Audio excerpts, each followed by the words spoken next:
No, me llamaron, me llamaron.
Just as many different styles as possible. Try to make it less against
Good morning, everyone.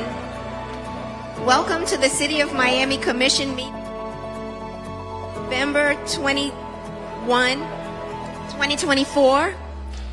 We are going to begin our presentation ceremony. Mayor Francis Suarez is joining me along with my two colleagues, Commissioner Gabella and Commissioner Damian Pardo.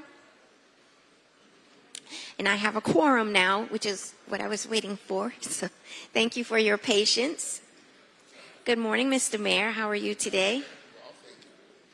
I understand we have some special recognitions today. Thank you, Madam Chair. We're going to start today with a special recognition, which is the key to the City of Miami for a person who comes from a distinguished family in our community. The Mellos have shaped Miami's skyline.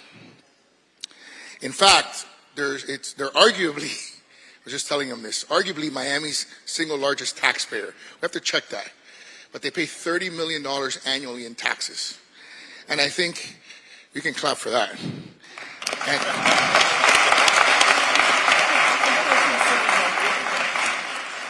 I think for me what's more special is two things. One is this is a generational business that's going from one generation to another, and a family business, and I think that's really significant.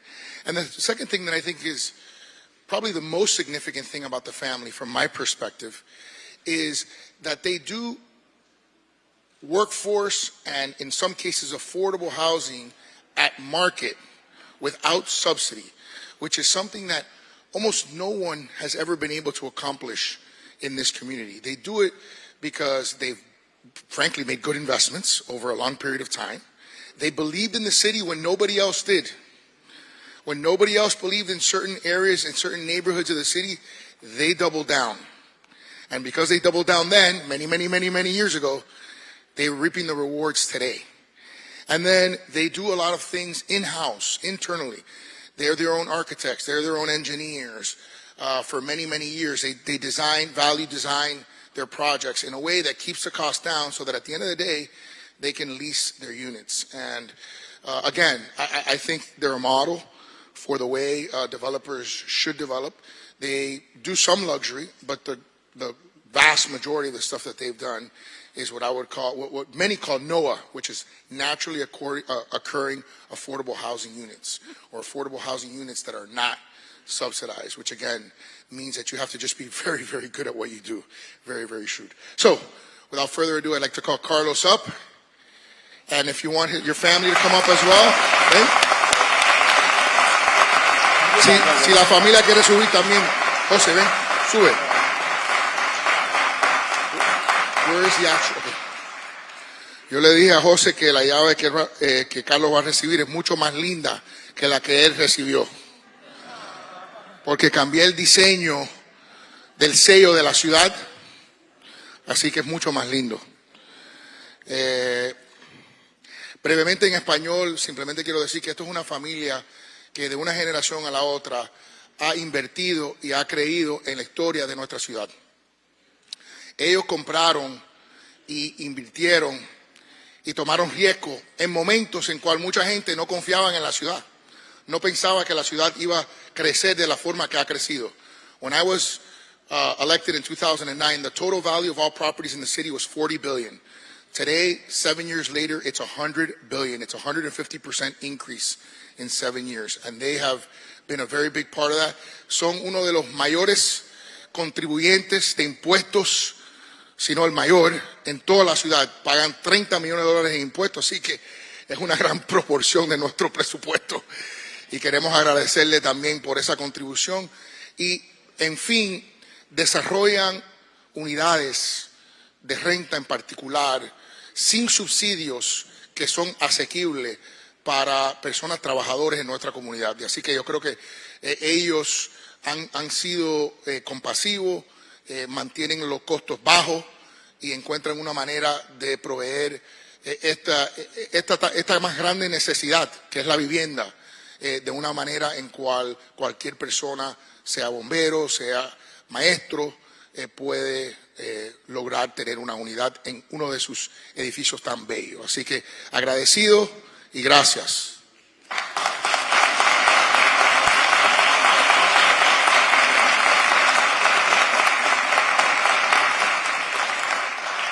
Bueno, muchas gracias a todos por compartir este tiempo conmigo en este momento tan emotivo para mí. Disculpe, estoy hablando en español, pero cuando es un momento emotivo me puedo expresar mejor en mi lengua natural. Esta llama no podría ser posible sin la ayuda de la participación de los 250 empleados permanentes que tenemos en nuestras compañías, más el equipo formidable que hemos juntado a través de 20 y pico de años en nuestra construcción con nuestros subcontratistas, ingenieros, arquitectos, abogados, brokers, vendedores. Yo creo que tenemos un team excepcional para dar un producto que es lo que necesita esta ciudad. Nosotros siempre estamos pensando en qué es lo que necesita esta ciudad. Nosotros somos un engranaje más de un sistema y tenemos que ser parte del sistema y estar vivo todo el tiempo. No somos una compañía eventual que viene a hacer un desarrollo cuando es momento, después desaparece. Mi padre construye hace, no sé, 60 y pico de años y nunca lo he visto sin una obra. En los mejores tiempos, en los peores tiempos, a veces se gana más, se gana menos, pero uno tiene que buscar la manera de seguir con su equipo y que no se desmantele, ¿no? Porque esto es una gran familia. La familia no es Melo, es todos los que estamos alrededor. Por otro lado, mi gran agradecimiento es cuando yo llegué acá en el 2001, después del atentado del 9/11, semana después. Era un momento muy difícil acá en Miami y la ciudad de Miami me abrió las puertas. No necesitaba llave, Estaba la puerta abierta y siempre me han atendido con la puerta abierta. Y he aprendido mucho, me han encaminado mucho, empezando desde abajo, desde los revisores, los inspectores, más arriba los jefes, los directores, city managers que han pasado por esta ciudad, alcaldes, y el fruto de lo que hemos hecho, que creo que es, y quiero que, hablo yo en nombre de Martín, que es, digamos, mi partner de todos los días y tomamos las decisiones juntos todos los días, junto con mi padre, que ya recibió la llave. No sé si habrán cambiado las arrugas, si ese es el momento de... Con esta ok, perfecto. Esta funciona. Yo tengo locksmith también, por ahí. Pero, no, lo que quiero decir que uno puso una semillita acá, trajo la semillita, pero la tierra es fértil. Si la semilla no la plantás en una tierra fértil, no va a dar frutos, ¿sí? Cuando llegamos acá, éramos nosotros tres en el job site en un tráiler, ¿sí? Y hoy ha cambiado el panorama. Pero, ¿qué es lo importante y lo que le agradezco todos los días que me ha sucedido en la vida? Es haber podido venir a este país, que creo que es el país donde tenemos la mayor libertad de pensamiento, de expresión, de desarrollarte como quieras desarrollarte, ya sea tu familia, tu persona, tu negocio, ¿no? Tu comunidad. Y de los Estados Unidos creo que la Florida fue la mejor opción como estado. Es el estado más floreciente que tiene este país hoy en día. Pero además no elegimos solo la Florida, elegimos la mejor ciudad, que es la ciudad de Miami. Que la ciudad de Miami es una ciudad que uno tiene un orgullo cuando sale a cualquier parte del mundo y dicen, ¿de dónde sos? De Miami. Oh, Miami, qué lindo, cómo me gustaría estar ahí. O sea, Miami ya hoy es una ciudad madura. Cuando nosotros llegamos hace 20 años, sí, era una ciudad que todo el mundo decía, bueno, para divertirse, para pasarla bien, ¿qué tal es? Pero hoy la ciudad de Miami es una ciudad madura, madura con nombre, con reconocimiento mundial, y para mí es un orgullo enorme poder recibir esta llave tan valiosa, que no es una llave común. Gracias.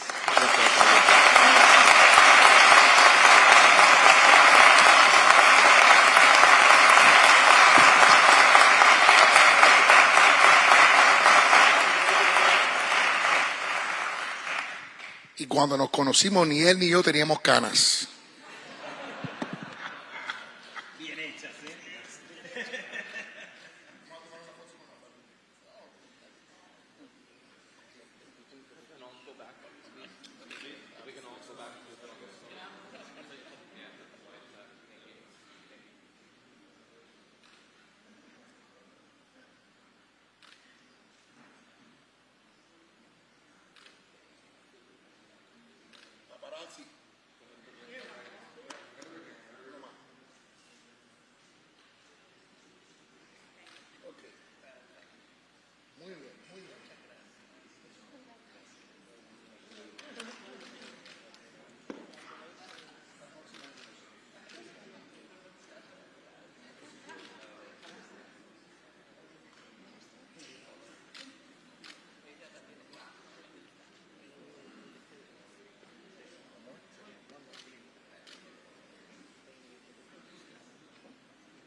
I know. Well, we still got it. You know, they talk about the diversity of this city. And the city really it's really a global city. And every day it's becoming more so a global city. And one of the many nationalities that's growing in our community is the Albanian population in our city. And so today, I'm able to proclaim that on November 18th, 1912, the Albanian National Assembly, which was led at the time by a visionary, Ismail Kemali, proclaimed the independence of Albania, making the beginning of a new era for its people and forever shaping the course of its history as a sovereign nation. This day deserves a powerful reminder of the courage, resilience, and sacrifice made by generations of Albanians, some of which have come here to our great city. And so it gives me great joy to recognize and celebrate November 28th, which will be in a week from today, as Albanian Independence Day here in the city of Miami.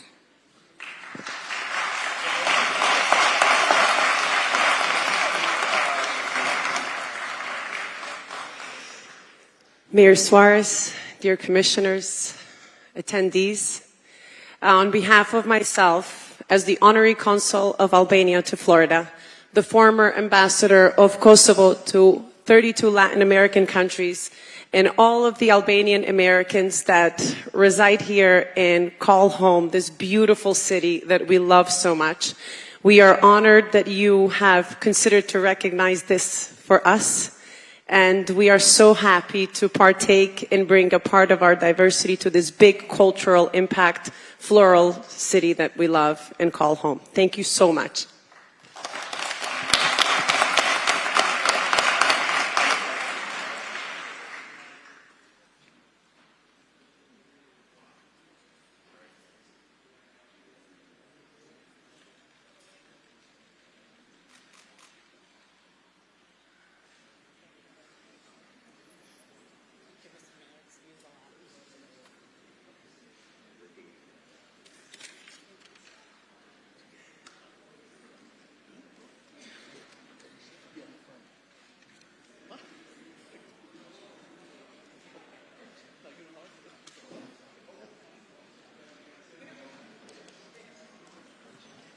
And now I believe my colleague, Commissioner Damian Pardo, has some recognitions. Thank you so much. Yeah. Oh, wow. I didn't realize what was the matter.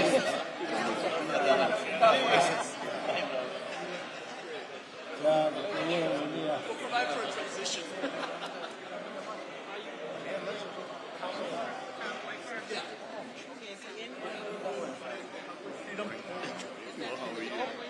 Yes, ma'am. Yeah.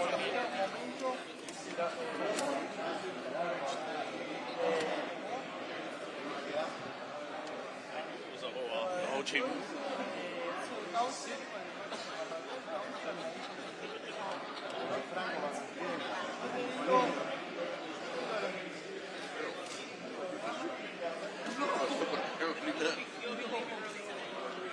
You never know.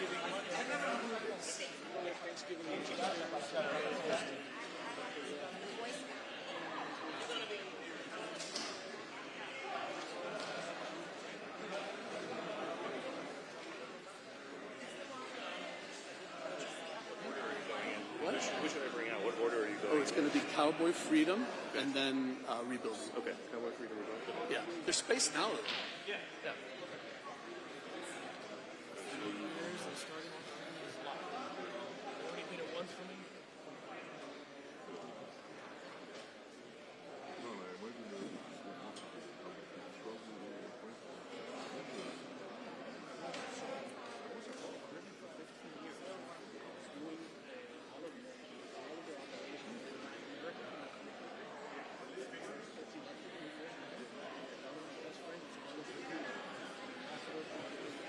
Everything good? Sound good. Just checking.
Ready?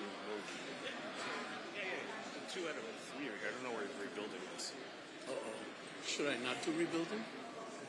No, you could do it. You just ask for them, and then Martinez Polino.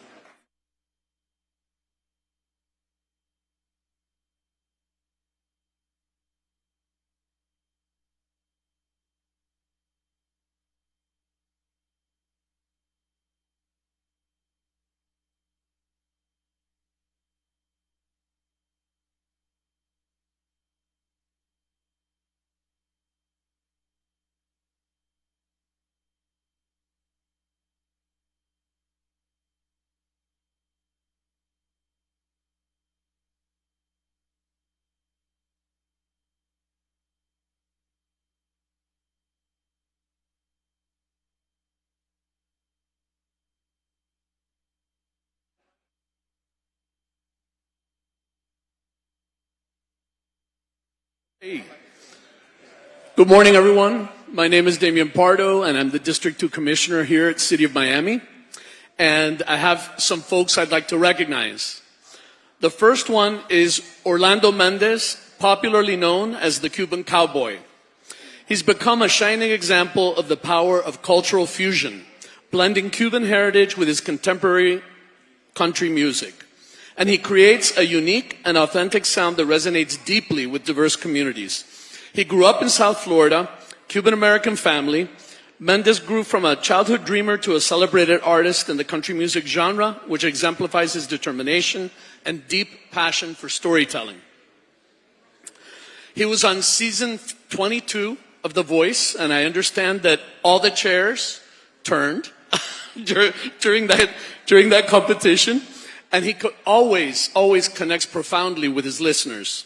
Mendez's unique journey reflects his identity and his heritage, weaving personal narratives with pride in his Latin roots, and proves that music of any genre can originate from the unlikeliest of places, as long as it's authentic. I started following him on Instagram a while back, and every time I would see him, I'm like, wow, this is fantastic. The music was a representation that I personally had never seen, and I couldn't be more proud of someone who is representing a piece of Miami and our legacy in the global world stage. So thank you so much. I'm going to ask you, of course, say a few words, but before that, would you do a couple of little lines that you could sing for us? Absolutely. We'll do a little singing here in the city of Miami. This is the song that kind of made me known to a lot of Miami and a lot of the Cuban American community and beyond. It's called Motherland, and it goes like this.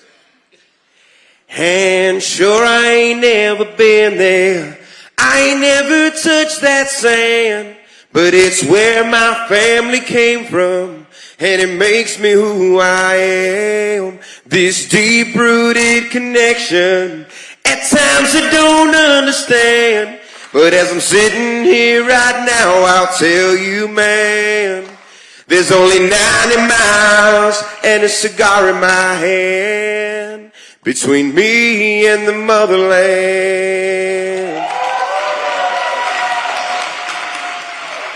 Thank you so much, Commissioner. I am so proud of you. We are all so proud of you. I thought you could share just 2 minutes. He only started singing 2 years ago or something, which is crazy, right? But maybe you could just share a couple of words. I know family means a lot to you, and everybody's been super supportive. Man, it's been incredible, Commissioner, Mayor. Thank you all so much. I'm a Miami boy through and through, born in Westchester here in the 305, in Wachete.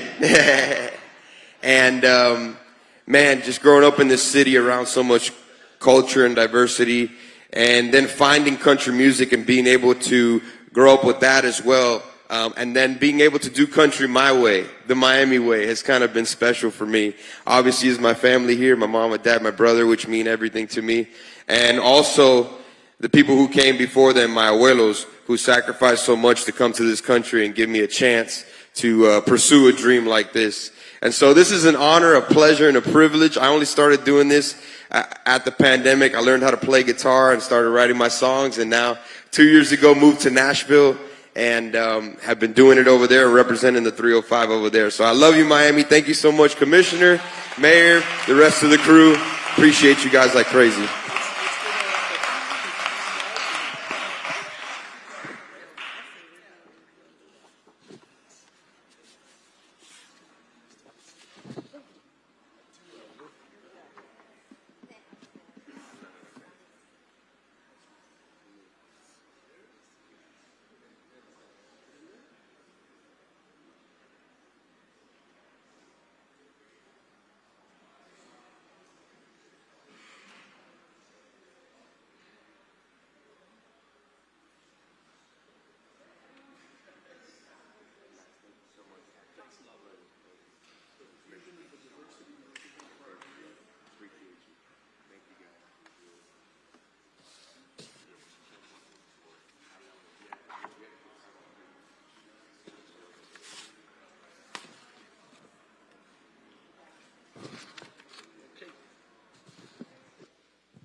Next, we'd like to acknowledge and recognize the Cuban Freedom March, which is actually a movement.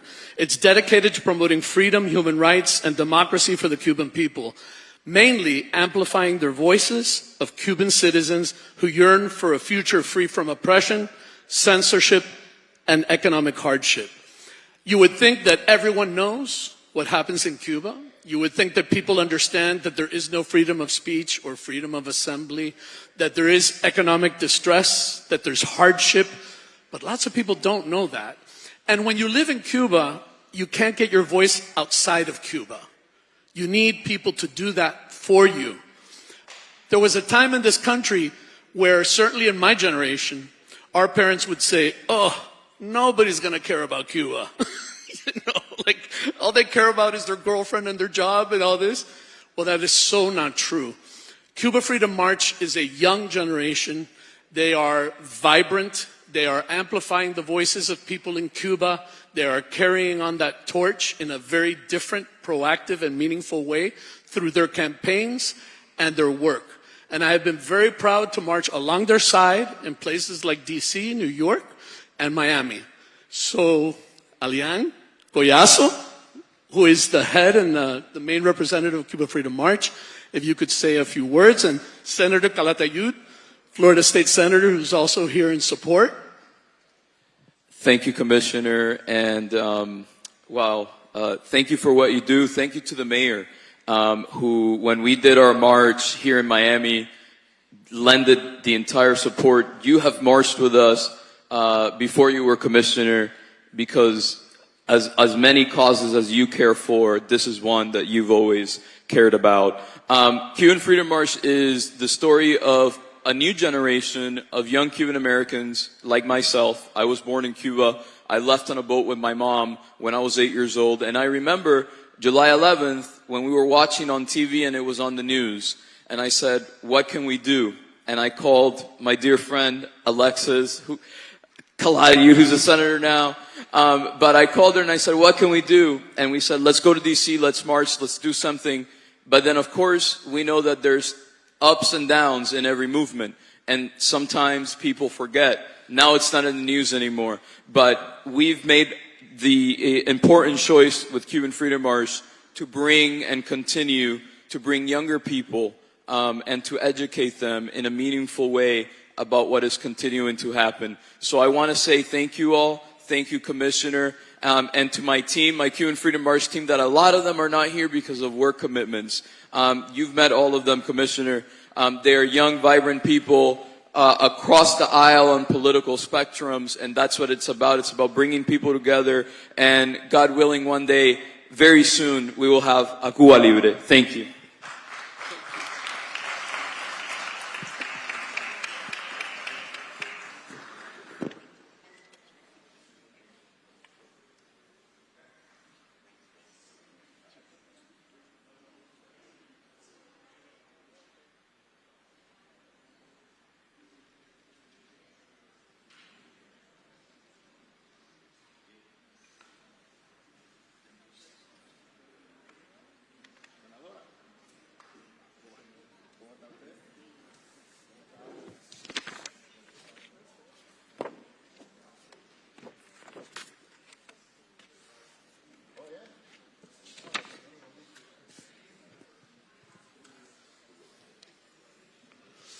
Our last recognition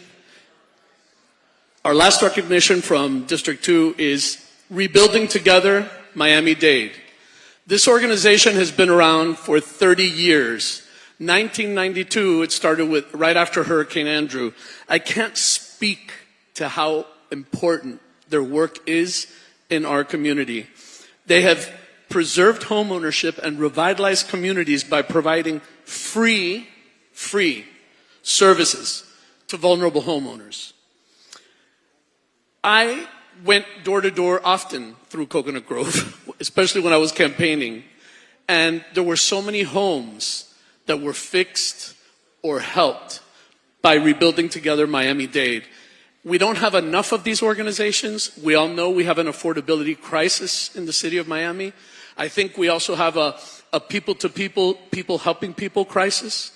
And I couldn't think of a better organization that exemplifies this work. Martinez Polini and the entire group, from the bottom of our heart, we appreciate you, and maybe you all could just say a few words. Thank you. Thank you so much, Commissioner Pardo, Commissioners, Mayor. We are very, very honored on behalf of Rebuilding Together Miami, my team, my board, and the communities that we served. This is such an important recognition. As Commissioner Pardo said, we've been around for 30 years, and for 30 years we've been fighting for safe, healthy, accessible, and affordable housing for all. We provide free repairs to low-income homeowners because we believe that safe and affordable housing is a human right for everyone. I really want to thank Commissioner Pardo. He's been an amazing champion for our organization and the West Grove Little Bahamas community, which is one of the communities where we've been doing so much work over the past few years. So this is such an honor for us and for the communities we represent. Thank you from the bottom of our hearts. Thank you, guys. Hold on, I'll be right back. I also wanted to mention, because I know there was a statistic that really caught my eye, and it was 1,300 homes have been rehabilitated by you guys, and you've added a market value of $20 million to the community through their work. So, again, can't thank you enough, and this is for all of you and for all of your hard work.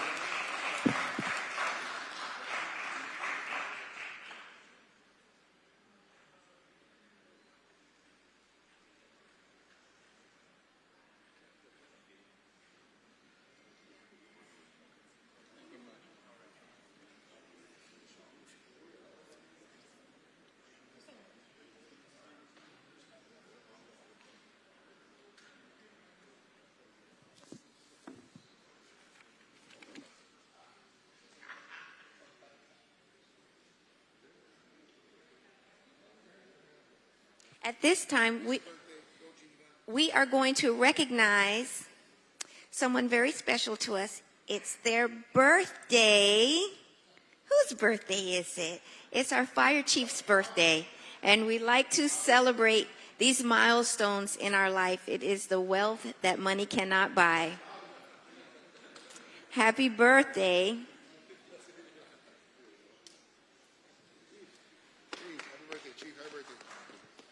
Congratulations on another spin around the sun, a successful spin around the sun. I believe we have, what's a birthday without cake? No. That's about the only fire station we're going to get a new one in the, look at that. The fire better work. Yeah, by the way. Look at that. Make a wish. Thank you so much. I feel so blessed. I don't know what to say, but I think on your birthdays you look back at all the blessings you have, and I'm so grateful to have a loving family and then be able to come to work and work with so many great people. I think I've done nothing in my life to deserve so many blessings, but thank you so much, and thank you all. Happy birthday. Make a wish. Ready, everyone? Happy birthday to you. Happy birthday to you. Happy birthday, dear Chief. Happy birthday to you. And many more.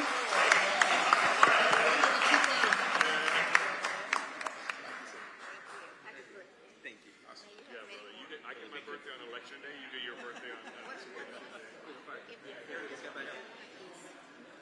Okay.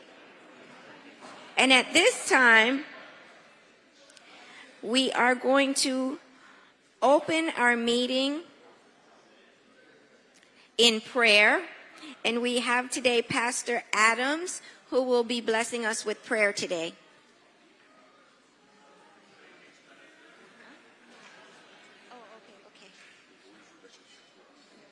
Good morning. Let's bow our heads for prayer. Father, we thank you for this day. We thank you for life. We thank you for health. We thank you for strength. We pray now that as these council members assemble to do your will. We pray that you will give them wisdom, insight, and understanding in all that you've tasked their hands to do. Now we pray that the peace of God will rest, rule, and abide in this environment. It is in Jesus' name we pray. Amen. Thank you, Pastor. And Pledge of Allegiance to the flag of the United States of America and to the republic for which it stands, one nation, under God, indivisible, with liberty and justice for all. Mr. City Attorney, when you're ready, your statement for the record. Good morning, Madam Chair, and thank you. George Wysong, City Attorney. Detailed information about the processes, order of business, rules of procedure, and scheduling or rescheduling of City Commission meetings can be found in Chapter 2, Article 2 of the City Code, a copy of which is available online at www.municode.com. Any person who is a lobbyist pursuant to Chapter 2, Article 6 of the City Code must register with the City Clerk and comply with the related city requirements for lobbyists before appearing before the City Commission. A person may not lobby a city official, board member, or staff member until registering. A copy of the code section about lobbyists is available in the City Clerk's office or online at www.municode.com. Any person making a presentation, formal request, or petition to the City Commission concerning real property must make the disclosures required by the City Code in writing. A copy of this City Code section is available at the office of the City Clerk or online at www.municode.com. The City of Miami requires that anyone requesting action by the City Commission must disclose, before the hearing, any consideration provided or committed to anyone for agreement to support or withhold objection to the requested action pursuant to City Code Section 2-8. Any documents offered to the City Commission that have not been provided 7 days before the meeting as part of the agenda materials will be entered into the record at the City Commission's discretion. In accordance with Section 2-33F and G of the City Code, the agenda and the materials for each items on the agenda is available during business hours at the City Clerk's office and online 24 hours a day at www.miamigov.com. The meeting of the Miami City Commission is a limited public forum. Any person may be heard by the City Commission through the chair for not more than 2 minutes on any proposition before the City Commission unless modified by the chair. Public comment will begin at approximately 10:30 a.m. and remain open until public comment is closed by the chairperson. Any person making offensive remarks or who becomes unruly in the commission chambers will be barred from further attending City Commission meetings and may be subject to arrest. No clapping, applauding, heckling, or verbal outbursts in support or opposition to a speaker or his or her remarks shall be permitted. No signs or placards shall be allowed in the commission chambers. Persons exiting the commission chambers shall do so quietly. Members of the public wishing to address the body may do so by submitting written comments via the online comment form. Please visit www.miamigov.com/meeting instructions for detailed instructions on how to provide public comment using the online public comment form. The comments submitted through the comment form have been and will be distributed to the elected officials, their staff, and city administration throughout the day so that the elected officials may consider the comments prior to taking any action.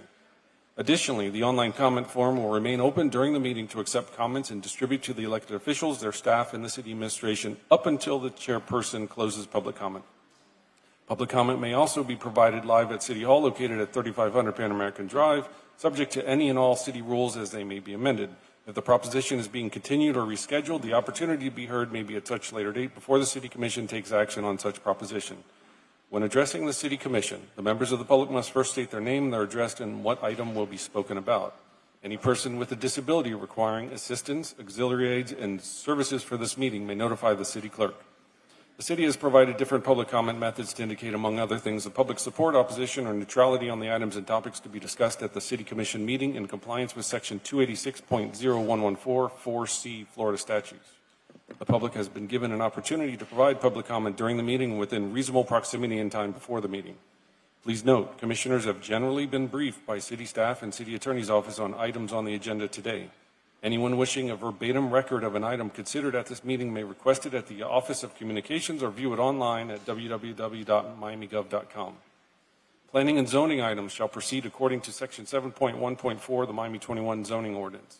Parties for any PZ items, including any applicant, appellant, appellee, city staff, and any person recognized by the decision-making body as a qualified intervener, as well as the applicant's representatives and any experts testifying on behalf of the applicant, appellant, or appellee may be physically present at City Hall to be sworn in by oath or affirmation by the City Clerk. The members of the City Commission shall disclose any ex parte communications to remove the presumption of prejudice pursuant to Florida Statute Section 286.0115 and Section 7.1.4.5 of the Miami 21 zoning ordinance.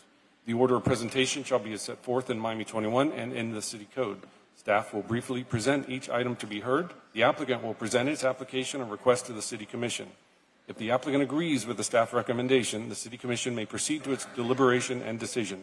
The applicant may also waive the right to an evidentiary hearing on the record. For appeals, the appellant will present its appeal to the City Commission, followed by the appellee. Staff will be allowed to make any recommendation they may have. Please silence all cell phones and other noise-making devices. This meeting can be viewed live on Miami TV, MiamiGov.com, the city's Facebook page, the city's Twitter page, and the city's YouTube channel, and Comcast Channel 77. The broadcast will also have closed captioning. Thank you, Madam Chair. Thank you. Mr. City Clerk? Thank you, Chair. The procedures for individuals who are providing testimony to be sworn in for planning and zoning items and any quasi-judicial items on today's City Commission agenda will be as follows.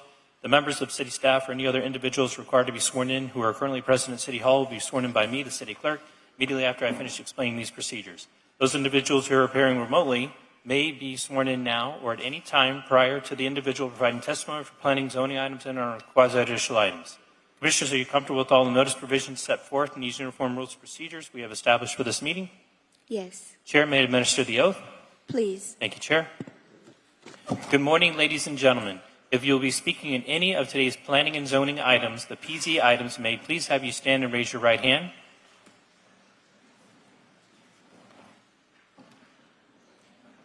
Do you solemnly swear or affirm that the testimony you're about to give at today's hearing is the truth, the whole truth, and nothing but the truth? And your response is?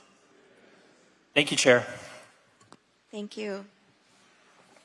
Mr. City Manager, do you have any items on this agenda that will be withdrawn or deferred? Good morning, Madam Chairwoman, Mr. City Attorney, Commissioners, Mr. City Clerk. Following items are to be deferred and or withdrawn. PZ1 to be indefinitely deferred. PZ2 to be indefinitely deferred. PZ3 to be deferred to February 27th. PZ8 to be deferred to December 12th. PZ16 to be deferred to February 27th. And PZ17 to be deferred to February 27th. That concludes the items. Thank you, Mr. City Manager. I will now ask my colleagues if they have any items before us that they would like to withdraw or defer. Yeah, I'm gonna defer the RE15. Which one? RE15. RE15. Until when? Next meeting. The very next meeting, which will be December. Yeah, December. We'll revisit it again. Todd, December. Apologies, Chair. December 12th. December 12th.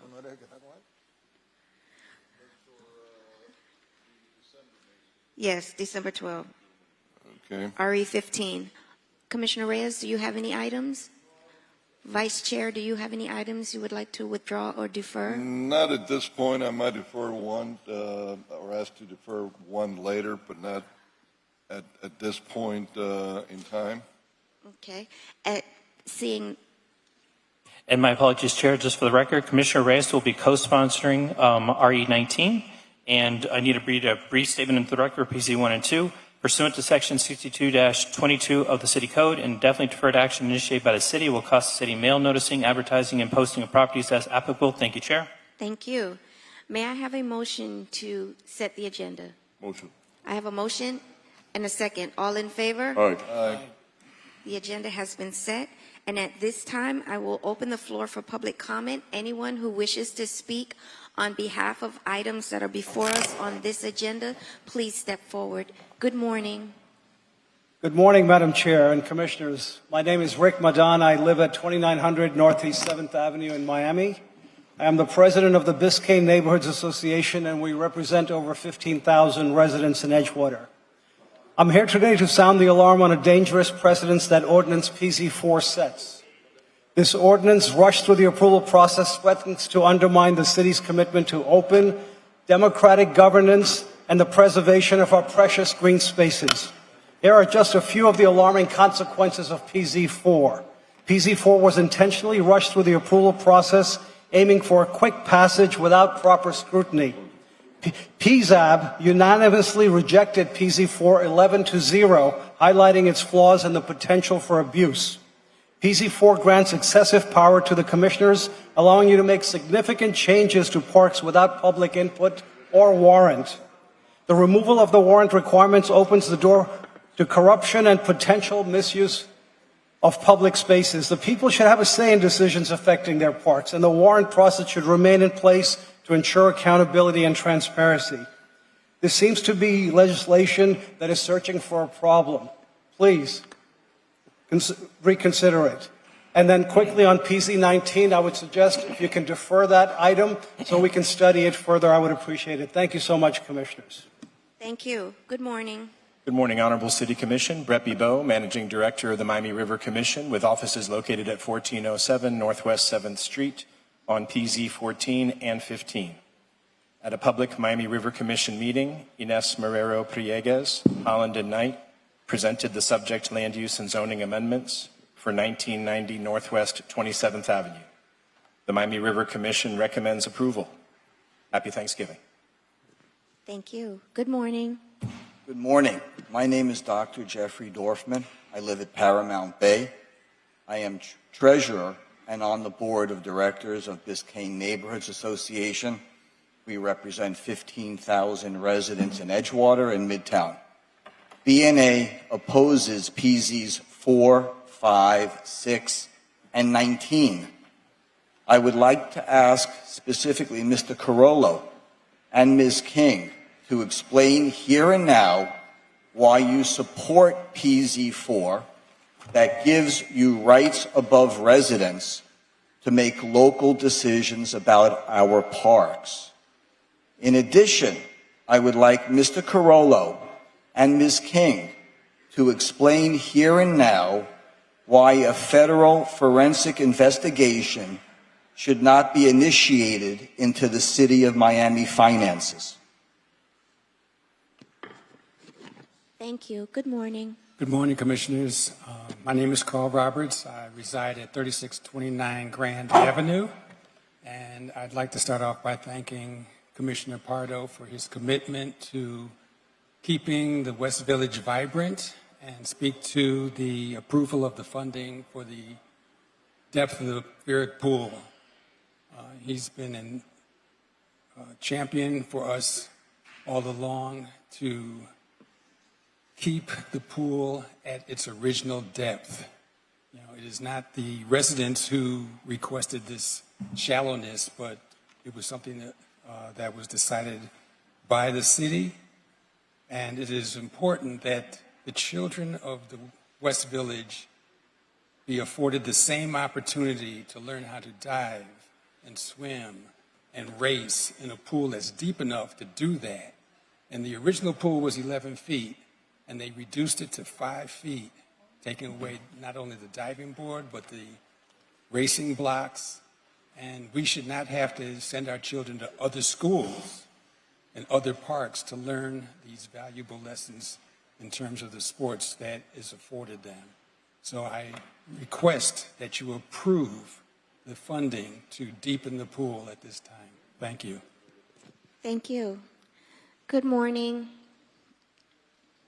Good morning. Good morning. Cecilia Stewart, 1899 Northwest First Court. I've given some photographs for your viewing pleasure.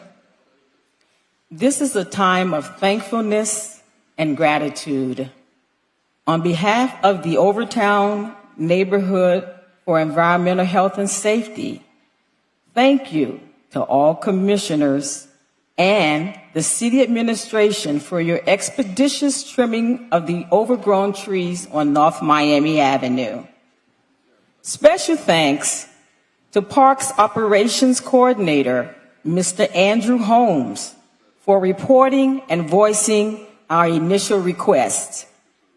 Commendation to the City of Miami Parks Operations for a superb job.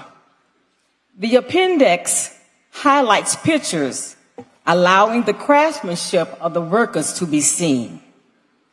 I pray God's richest blessings upon each of them.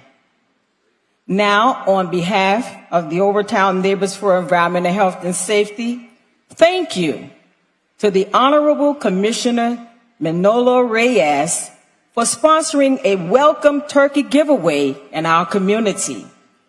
Thanks to all the City Miami Commissioners and the Omni CRA for supporting this event.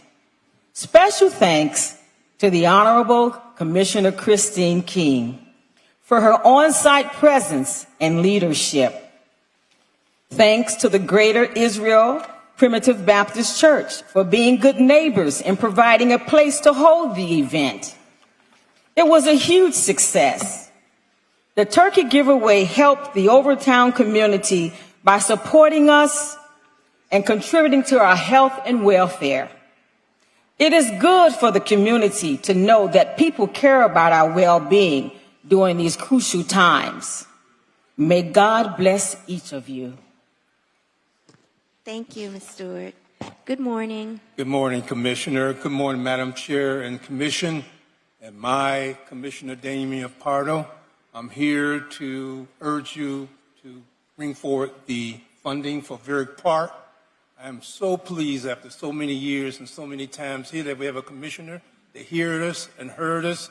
We thank you for that effort, that yeoman's effort to get what we want. I feel well represented by your leadership, and I want the commission to follow through and make it happen. Thank you all. Thank you. Good morning. Happy holidays to all of you. We can say that now. I wanted to just bring to everyone's attention regarding the gym equipment at the park that everybody's fighting over and wasting time here today. I think making a healthy commitment to the residents, which will improve property value, we should go ahead and put the gym equipment there. Going forward, what I'd like to see the entire commission do is have more town hall meetings, because Xavier Suarez would have town hall meetings, and that would prevent people from coming here and complaining. So I would like all of you to reach out. Ms. King did a fabulous job at town halls when she first became commissioner. I would like all of you to reach out and do those town halls together with your constituents, okay? Secondly, the property that has the graffiti, I think the politicking in the news is ridiculous. I think it falls on the job of the city attorney and the city manager to create fines that are so huge for developers that they will not dump in our waterways, that they will not do that graffiti because they know it's going to hit them in the pocket. You hit them in the pocket, it will not happen. That graffiti does not increase property values. And I am asking the city attorney to get with this commission and create fines so high that they will never think about this. And happy holidays to you all, and thank you for your service. Thank you. Good morning. Good morning, everyone. My name is Vanessa Condi. I'm a resident and president of the board of directors of the Gallery Art at 333 Northeast 24th Street in Edgewater. As a longtime resident of Edgewater, I've had the privilege of watching our neighborhood grow and evolve over the years. But with this growth comes the steady loss of green spaces and the increased strain on our community's infrastructure. These changes directly impact the quality of life for everyone who calls Edgewater home, and I'm here today to express my concern about Resolution PZ4. Parks and recreational spaces are more than just patches of land. They are the heart of a neighborhood. They provide places for children to play, spaces for neighborhoods to connect, and a refuge for all in the midst of an ever-expanding urban landscape. Green spaces cool our streets, reduce flooding, and improve the mental and physical health of our community. Losing them would leave Edgewater less resilient. Yet, if this resolution passes, it will remove one of the most vital elements of responsible urban planning, and that is public input. As residents, we are the ones who experience the daily realities of living in Edgewater. We know the challenges of overcrowding, failing infrastructure, and the growing need for balance between development and community well-being. Our voices must be part of the decision-making process when it comes to the future of our parks, public spaces, and cultural venues. Decisions about public spaces should never be made without the people who rely on them. This resolution would set a dangerous precedent, allowing decisions to be made without accountability or transparency. If parks are repurposed, expanded into, or altered without community insight, the very soul of our neighborhood will be at risk. We need safeguards that prioritize the voices of the people who live here and ensure that our parks and green spaces are protected for generations to come. I urge all of you to stand with residents of Edgewater voting against Resolution PZ4. Protecting our parks means protecting the future of our neighborhood. We deserve a seat at the table and a meaningful role in shaping the community we love. Thank you. And I want to thank Commissioner Pardo for all of the wonderful things you have done so far. Please help us with this. Thank you. Thank you. Good morning. Hi. John Dolson, 4205 Lennox Drive, Coconut Grove. You guys have one thing it's pretty easy to do today, and I think we have to thank Commissioner Pardo. That's approve the funding for Varick Park. It's long overdue. They're going to get the pool they want. I've been to the town halls on that. It should be an easy yes. It really should be. On PZ 4, 5, and 6, I oppose those. Sometimes I think Miami sees a chunk of green and thinks it'd look a lot better if it had a bunch of concrete on it. But I think we need to have public input into our parks. It's a big part of our lives. So I went to the planning and zoning meeting. It was unanimous to oppose those. Let's not do that. So let's not approve those items. Thank you. Thank you. Good morning. Good morning, Commissioners. Andy Parrish, 3940 Main Highway. I'm I'm the Vice Chair of the Planning and Zoning Board, but I'm only speaking for myself. I can't speak for them without authorization. I feel like it's Groundhog Day sometimes, though. PZ4, the parks things come before the PZAB twice. Each time we spent well over an hour, maybe 2 hours. By the way, each of you has members, appointed members, as you know, on that PZAB board. So it's not just the Grove, it's not just downtown, it's every one of your districts. Each time it's been unanimous, and not because of just the gym equipment. It's because the parks belong to the people, and that's on the record. The parks belong to the people, and they should at least have a say in what goes into them. So, like I say, it keeps coming back and coming back and coming back. The other thing is the pool in Varick Park. 22 years ago, there was a week-long charrette in Varick Park where the community was asked. It was hosted by the University of Miami. What do you want to see in your community? And they produced a booklet, a major booklet through UM that showed what they wanted in their community. Almost none of that has been implemented by the city. It's been, sometimes they call it the land that time forgot. The pool is just one part of that. The pool has been empty for a long time. Before, it was for a community pool. They had a diving board even. They could do, it had deep water. And now it's been proposed, after all this time, to reduce the depth so they can't do competitive swimming.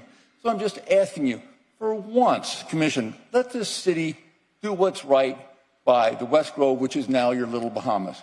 They deserve it. They waited a long time. It was a week-long charrette. A lot of the people in this room were at the charrette. Nothing happened, very little anyway, according to that charrette. Thank you very much. Thank you. Good morning. Good morning. Debbie Dolson, 4205 Lennox Drive, Coconut Grove. Excuse me. I also would like you to approve the funding for the pool at Varick Park. Kids are growing up without the ability to have swimming lessons, to learn how to swim, to enjoy that. Old people like me would love to have that open so we can do water aerobics there and everybody in between. So please, please fund the Varick Park pool. PZ 4, 5, and 6, I'd like to, there's current litigation involved in there, and I feel like the court should be deciding that, and this whole thing should be deferred indefinitely until that's resolved. If not, I really would like to again remind you that PZAB unanimously recommended denial on these issues. And you as our commissioners, we vote for you and we elect you because you're our voice. You should be listening to us, not silencing us by the conditions of warrants. Appeals are slowly being made impossible. They're now so expensive that it's difficult for any resident to make any kind of appeal. And this just serves to completely remove the ability to appeal. So please don't allow that. And I am very opposed to PZ 4, 5, and 6. Thank you. Thank you. Good morning. Good morning. I'm Dr. Rick Holton. I reside at 3350 Hibiscus Street. Good morning, distinguished commissioners, Damon Pardo, city attorney, and to all of those that can hear my voice. I'm here to speak on behalf of the preservation, on behalf of the Varick Park Pool project that's being spearheaded by Commissioner Pardo. Let me just give you a brief historical factor, which is very important. I just gave you my address, 3350 Hibiscus, which is only a half a block away from Varick Pool. I've been in Coconut Grove for 72 years at that same location. A bit of history. My uncle, his name was Shorty Holton. He ran Grand Avenue Park back in the 60s. And at that time, we had two things that I vividly remember. One was a baseball team, and the other one was a swimming team. And that swimming team worked out at Varick Park Pool. I say today that I can remember the Wilborns, Jerry Gardner. I can remember Cookie Man, who was 5 years of age when we would bring him out at competitions at that pool. And we as a community felt like we had something. Cookie Man would get up on the high diving board and do monkey flips. But now you're talking about 4 or 5 feet, and I don't think the peacocks will enjoy that. So I ask, since this is the Magic City, we have a way of finding money when we need it. Let's find some money and let's support this commissioner on this project. Thank you. Thank you. Thank you. Thank you. Thank you. Good morning. Good morning. After that, I wanted to yell hallelujah. Amen. Nathan Curlin, 3132 Day Avenue, Coconut Grove. PZ4 is a bad idea. Let me repeat that for the people in the audience, most of whom I believe agree with me. PZ4 is a bad idea. If you agree with that, shake your hand. PZ4 is another attempt to disenfranchise the residents of the city of Miami. As a member of Scenic Miami, a board member of Scenic Florida, and a member of Scenic America, I've absolutely been talking about saving trees and against billboards, visual pollution. It just gets worse, but at least we've had a little say that we could get up in front of PZAB and make our wishes known. Now you want to take that ability away from us. You want to make us absolutely mute when you want to do things in parks that are just inappropriate. There should absolutely be no LEDs in the city of Miami properties, especially in our parks. It's the area where we can go and just enjoy nature. So if you are, like myself, against PZ4, raise your hand and let our commissioners know. Thank you. Good morning. Good morning. Renita Samuels Dixon, previous Village Council representative and community advocate. I'm here in reference to Varick Park. I grew up learning to swim over at Varick Park. And it was a park that provided a wholesome environment for our families. When I go over to Hadley Park, I see a beautiful Olympic-sized swimming pool, which allows everyone to have access. So I'm asking that you approve the funds that are necessary to provide the sustainability of Varick Pools Park so that we all can utilize it at the depths that we are accustomed to. Secondly is in reference to Bristol Park. I am so glad that the funding has been provided for the community service building there. The park is one aspect of it, the building is another. And we had Mrs. Pace, who was the first assistant supervisor in the city of Miami for parks. And I'm suggesting that that building be named after her. Her picture is actually inside of the building. The park should be named after Miss Armbrister, and the building should be named in reference to Miss Pace. And lastly, PZ4, I'm not for blank signs all over the place. Parks are places where we should go and be able to relax. So I'm asking that you either defer it or drop it to the ground. Just let it go away. Thank you. Thank you. Good morning. Evangelos Felix, 3400 Pan American Drive. I'm here to speak specifically about PZ4. Parks belong to the people and specifically to our children and their children. Concentrated decision-making power in the hands of one or two people ensures that eventually parks are going to be up for grabs. Without the firewall or proper review, including warrant and public comment, parks will slowly disappear. And I encourage you, commissioners, consider sending PZ4 back to the first reading as dictated by code, and then kill it. You have the opportunity to go on record as guaranteeing that our parks will never be for sale. Thank you. Thank you. Good morning. Good morning, Commissioners. Elvis Cruz, 631 Northeast 57th Street. For PZ 10 and 11, the Mimo Bay upzoning, please know the application is legally deficient because it does not explain how the existing zoning is inappropriate, probably because the existing zoning is appropriate. Also, this property is more than 3 times larger than the legal maximum lot size. I ask you do not allow any waivers, nor allow 64th Terrace to be given to the developer. Item PZ9, the upzoning of the Chalks area on Watson Island. Please know your settlement agreement does not require you to approve this upzoning. I urge you to vote it down.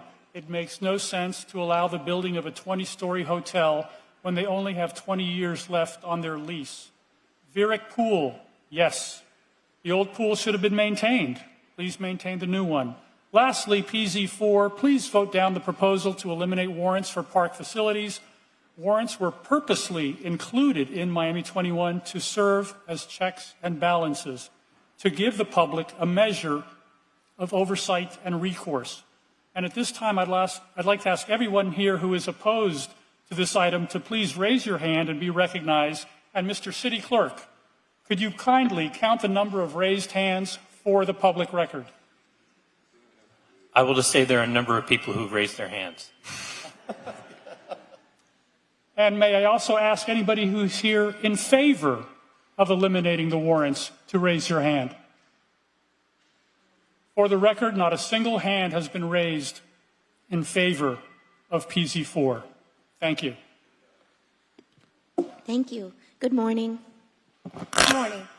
Good morning. Thank you for allowing me to come and speak in front of you.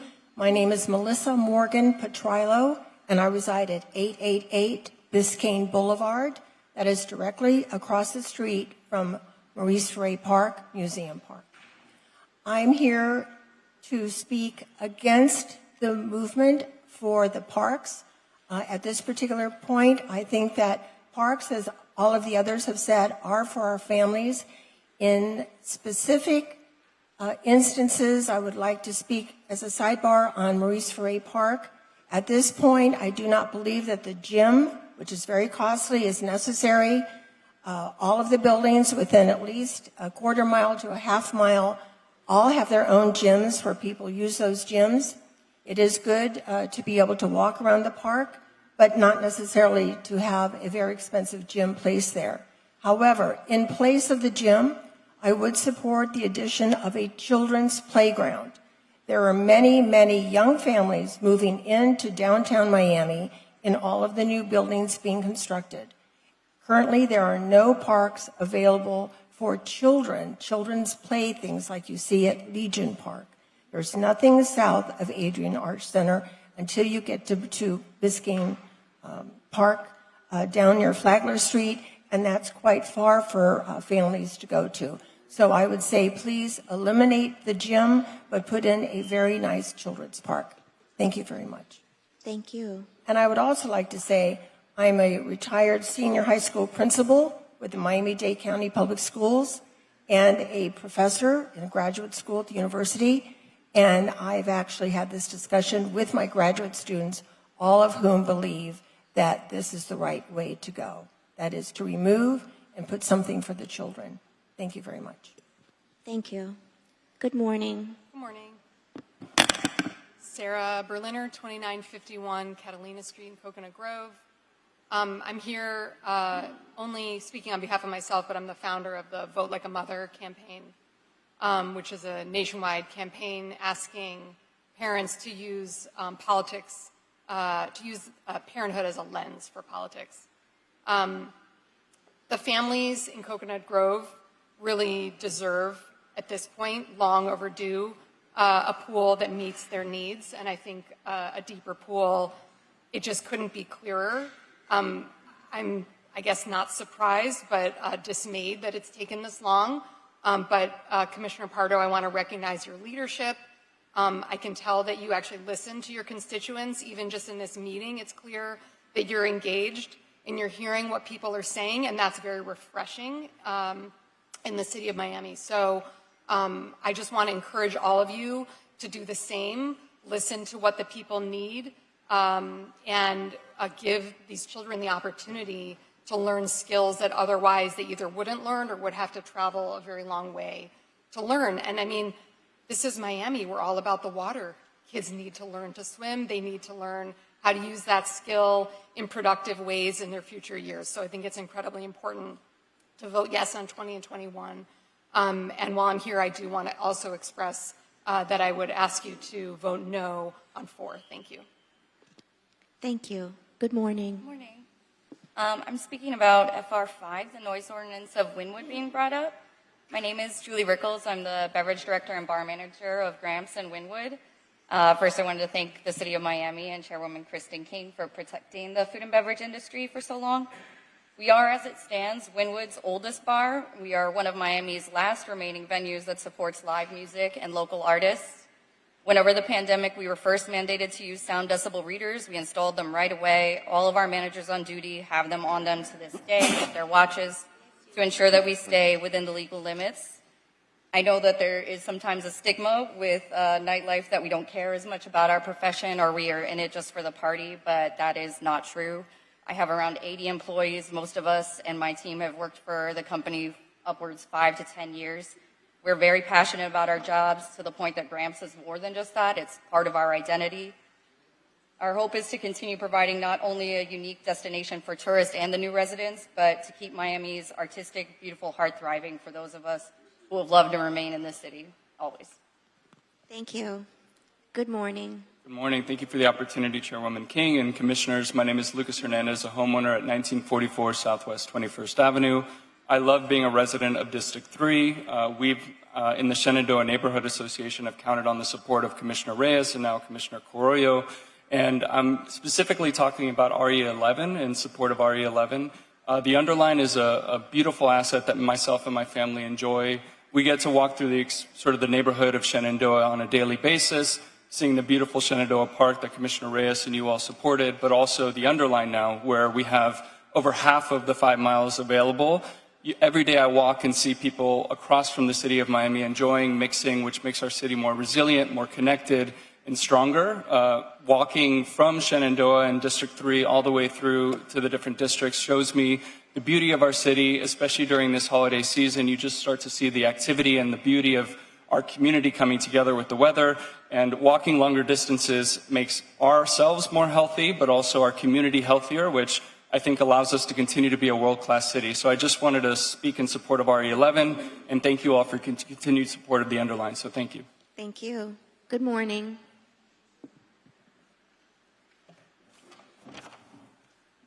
Good morning, esteemed commissioners and community members. My name is Benjamin Gordon, and I'm a resident of Edgewater, homeowner and local business owner. Today, I'm here to voice my strong opposition to PZ4. PZ4 represents a direct attack on our rights as citizens to have oversight on the use of our public lands. Commissioners do a difficult and often frustrating public service, and I can understand the temptation to reduce obstacles standing in the way of progress. However, this is not the way to do it. The nature of your office requires individuals with vision and fortitude it takes to convince and guide communities like ours forward, even under opposition. Bringing together opinions, synthesizing compromise, that's part of the job. Last year in Edgewater, we received a master plan update to Margaret Pace Park, and the community was not pleased with many of the designs. The plan seemed to be written by people who really didn't understand our needs, and we spoke out. I organized a petition that reached almost 1,000 signatures, and the feedback was heard through the proper channels. Last night, Commissioner Pardo and Director Chris Evans hosted a wonderful community workshop revealing a newly revised plan, incorporating our feedback. The process represents a victory, not for one opinion or the other, but for the simple fact that our community voice was heard and the city is working with us on the right path forward now. At that meeting, I learned about this hearing on PZ4, and I was outraged by the implications of this proposal. Since we learned about PZ4 last night and shared their petition with our petition, we've had over 100 new signatures since 10 p.m. last night to 8 a.m. this morning. It's almost at 1,000. Should PZ4 be allowed to pass, this process of commentary, feedback, and compromise will be removed from our civic powers.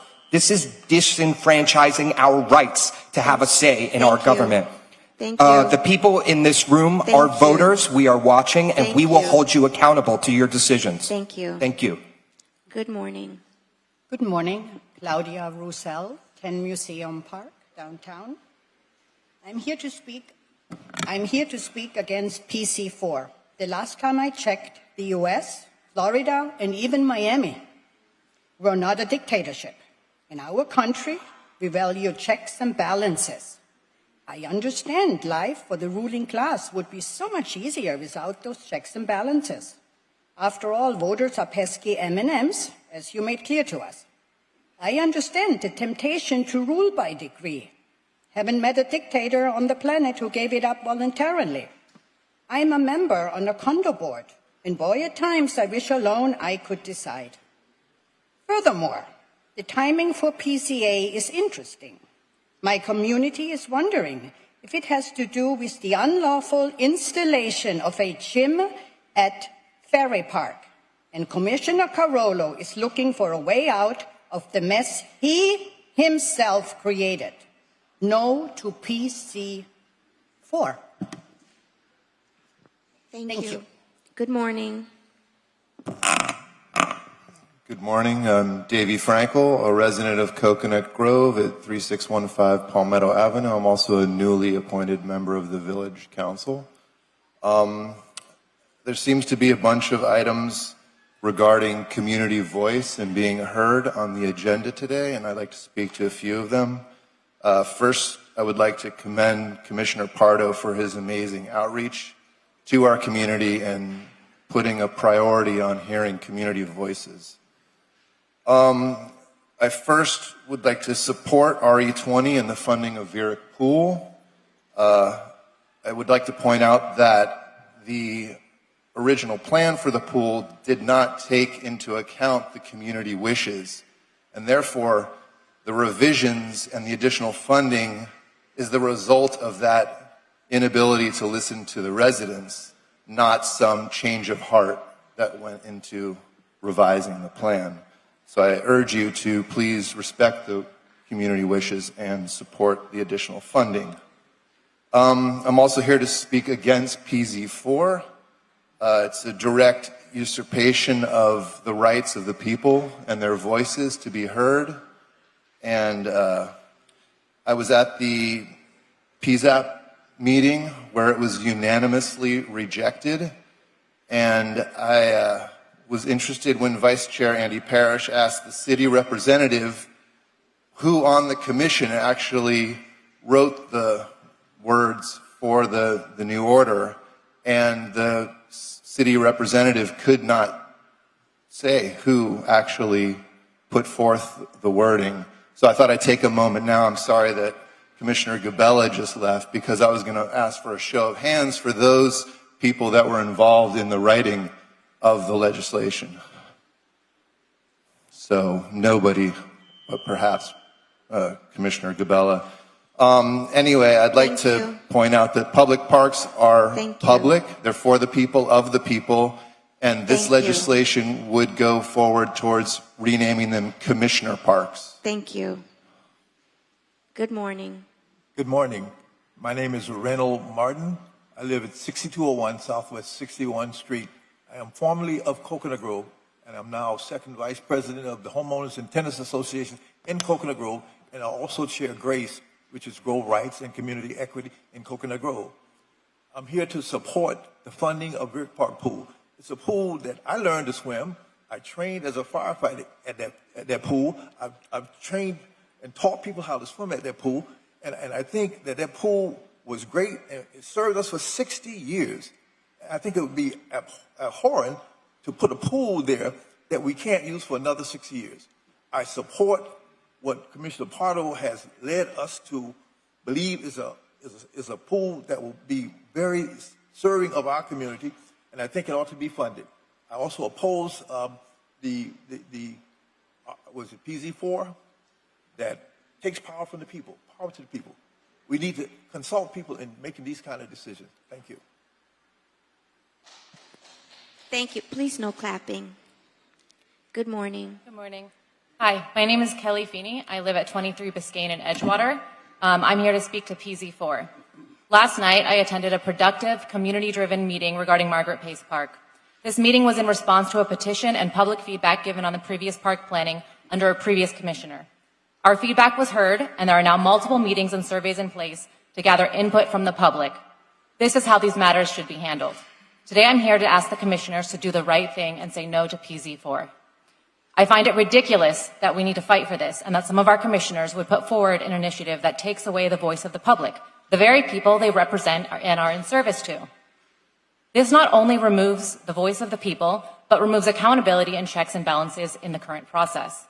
As residents, taxpayers, and those who elect our commissioners, our families and us use these parks daily. It only makes sense that we have a say in what goes into our public parks. The city commissioners should not be able to make these decisions by right, without any requirement to consult the public. Thank you. Please vote no on PZ4. Thank you. Good morning. Good morning. I'm Linda Williams. I reside at 3523 Charles Avenue here in Coconut Grove, 33133. I'm a native, born and reared, 71 years. I'm a community advocate, first vice chair, Homeowners and Tenants, Coconut Grove Village West, Homeowners and Tenants Association, and I'm chair the Community Advisory Committee. I'm here to respond to RE21, the Varick Park Pool. You heard Mr. Holton reference a swim team some years ago. I swam on that swim team. Can't do it now, but look forward that others may. The cost of the pool has been an issue. We, the community, didn't have anything to do with that cost. When you delay projects through bureaucracy, changes that are made in the dark of the night and don't communicate with the community that advocated what it wanted, this will happen. So a year later doesn't bother us. We've waited 10 years for this construction. Commissioner Pardo, it didn't begin on your watch, but we're hopeful, prayerful that it will end on your watch. Please support the commissioner and vote. We are watching, we are listening, and we are very hopeful. Thank you. Thank you. Good morning. Nancy Lee, 2901 South Bayshore Drive. I really believe, Commissioner Reyes, I wanted to especially talk to you. I was very happy with your vote against putting that stupid amendment or proposition on the ballot that was so poorly worded. And Commissioner Gabella should have deferred it. Someone should have deferred it. It was ridiculous because it was an end run around Commissioner Pardo, who I'm mad at. I'm especially mad at Joe Carollo for infecting all of you with these stupid things to our parks. We don't want all this junk in our parks. You have bad taste, and someone should tell you that. We don't want all these plastic things in our parks. We want some green. We need green. You're putting up all this stuff in Coconut Grove on Grand Avenue, and I just don't know what's going on with Christina King, because she used to be good, but she's being infected by you. You must have some kind of virus. And I just really hate what's going on here, and that you get me out of bed all cranky to come here. And here I am. I don't want this floor. I don't want junk in the park. I like the pool because the people want the pool. People will tell you what they want. Don't do stuff for us. We don't want you doing it. And I'm mad at my gatekeeper friend over here because I can never talk to my brothers because their wives are gatekeepers and keep me on the phone for an hour. And he's got gatekeepers, so I'm not talking to my own commissioner. Thank you. Good morning. Good morning. Good morning. Kimberly Davis, 6410 Southwest 58th Place, co-founder and president of the Coconut Grove Optimist Club, founder of Coconut Grove Cowboys NFL Flag Football League, board member of Vyrick Park Committee. Born and raised in Coconut Grove, one neighborhood, one mission, and as you can see, the Grove is here. 2 minutes to articulate my feelings in a manner that all can understand. Historical, you hear it so often. The true meaning has been watered down, very similar to how the depth of the pool at Vyrick has been watered down. A pool that has historically been 10 feet. Imagine a room with big, beautiful pictures showing you a promising future, but failing to plainly identify to the untrained eye that 10 feet would change to 5 feet miraculously. Who in this community asked for a 5-foot difference is our question. Still, no answers. But thank God our Commissioner Pardo was listening. Our community needs a pool for families, which includes teens. Teens who would not understand how to properly use diving blocks in 5 feet. Mothers like me who want their children to learn the basics of, yes, water polo, because why can't they? Parents who want their children to have a Little Bahamas swim team that competes in Little Bahamas. Yes, because why can't they? The West Grove is so used to being told that we're outsourced or distracted. You don't need that here. You can go there. Don't worry about getting it. You can share theirs. Oh, that'll take more time. Baby, we've been waiting more than 10 years. Imagine how long this poem would be if I was told you have time. Some things just have to be defined. A 5-foot lap pool is not justified. We need our additional 2 feet. Thank you. Good morning. Good morning. And the Cowboys were national champions, as we recognize them. I didn't forget. Good morning. Good morning. My name is Ana Maria Torres. I live at 3517 Crystal View Court, Miami. First of all, I want to thank you all for giving me the opportunity to speak with you today. Also, I want to thank Mr. Pardo for following through with the outreach program.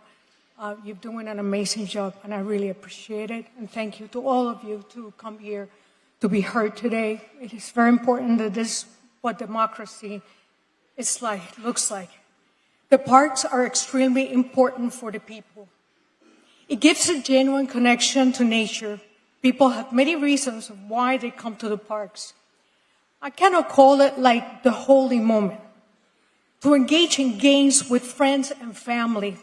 After a hard day working, they can come with their children to enjoy, play ball with them, or just to walk with them. They practice yoga, meditations. Parks are for communities, and people should have a voice and a vote before the government makes changes and dictate what they have to be done with them. So I am against PZ4. Thank you. Thank you. Thank you. Good morning. Good morning. My name is Kevin Sanchez, 4060 East, 9th Corps. I'm here to talk. I'm sorry. I'm here to talk Can you on state your PZ4. name again, sir? I apologize. We couldn't hear you. You can state your name again. Kevin Sanchez, 4060 East, 9th Corps. I'm here to talk on PC4. I think residents should have a voice in decisions that impact their neighborhoods. And you all saw that PC4 is not what people want. Thank you. Thank you. Good morning. Good morning, Madam Chairwoman, Mr. Vice Chairman, Commissioners. My name is Mark Burton. I'm the attorney who represents several of the plaintiffs in the litigation over the gym equipment at Maurice Ferre Park. I've spoken on PZs, what are today PZs 5 and 6, a handful of times. The jurisdictional reasons why this commission cannot reconsider that appeal. It's been briefed in previous written correspondence before this commission. So I'm going to talk a little bit about PZ4. First of all, a lot of people have spoken more eloquent than I ever could about how it will affect their lives, the city's residents' lives, to have their input, their ability to speak and to have the appeal remedy. And they can do better than I can. So I'm going to speak about a legal aspect. This was passed on first reading before it was ever presented to the PZAB. That violates Miami 21. Section 7.1.2.8G states, and I quote in the relevant language, upon receipt of the findings and recommendations regarding code amendments by the Planning, Zoning, and Appeals Board, the City Commission shall hold at least 2 advertised public hearings on the proposed code amendments. Cannot pass it on first reading before it goes to the PZAB. And actually, there were 2 PZAB meetings on this. It was deferred the first time. Had it not been, the second reading would have taken place within 9 days of the first reading with the PZAB in the middle. This is being done in an expedited way. Only because of the PZAB deferring it a meeting has it had the time for people to learn about it and come and oppose it. So I would urge that it be struck down today. If it is passed, it must be done so on first reading. Thank you. Thank you. Good morning. Good morning. My name is Patrice Gillespie Smith. 1800 Southwest 1st Avenue is my address. Miami 33129. And I do have a letter from the Friends of the Underline founder, Meg Daly. She unfortunately cannot be here this morning because we have a board meeting at this very moment. So I'll be giving this to the clerk. But just real high level, we want to thank you, first of all, for this partnership with the City of Miami. We thank each of these commissioners who have supported us from day one. We opened more than 3 years ago, and since then, we saw more than 1.5 million visitors in our first phase alone. And this year, now that we're up to 2.6 miles, we are experiencing we project more than 2 million visitors. And we have done an analysis based on zip codes. More than 75% of those visitors are City of Miami. So we're very proud of this partnership. And we feel that this is together, we're serving the City of Miami, creating new jobs, creating free programming, more than 200 free programs every year, and supporting 150 nonprofits. So we really feel fortunate that this partnership has grown, and it will continue to grow when those 5 miles in the City of Miami are completed by 2026. Thank you. Thank you. Good morning. Back to back. Anthony Escara, I'm here representing Commissioner Regalado. She apologizes for not being able to make it today. We had a Planning and Zoning Board meeting today as well. Similar to your last speaker, we would like to also thank the Commission for their partnership with the county and the Underline. As you all know, the Underline is a passion project for the Commissioner, and we're here to support your budget change. Thank you very much for your time.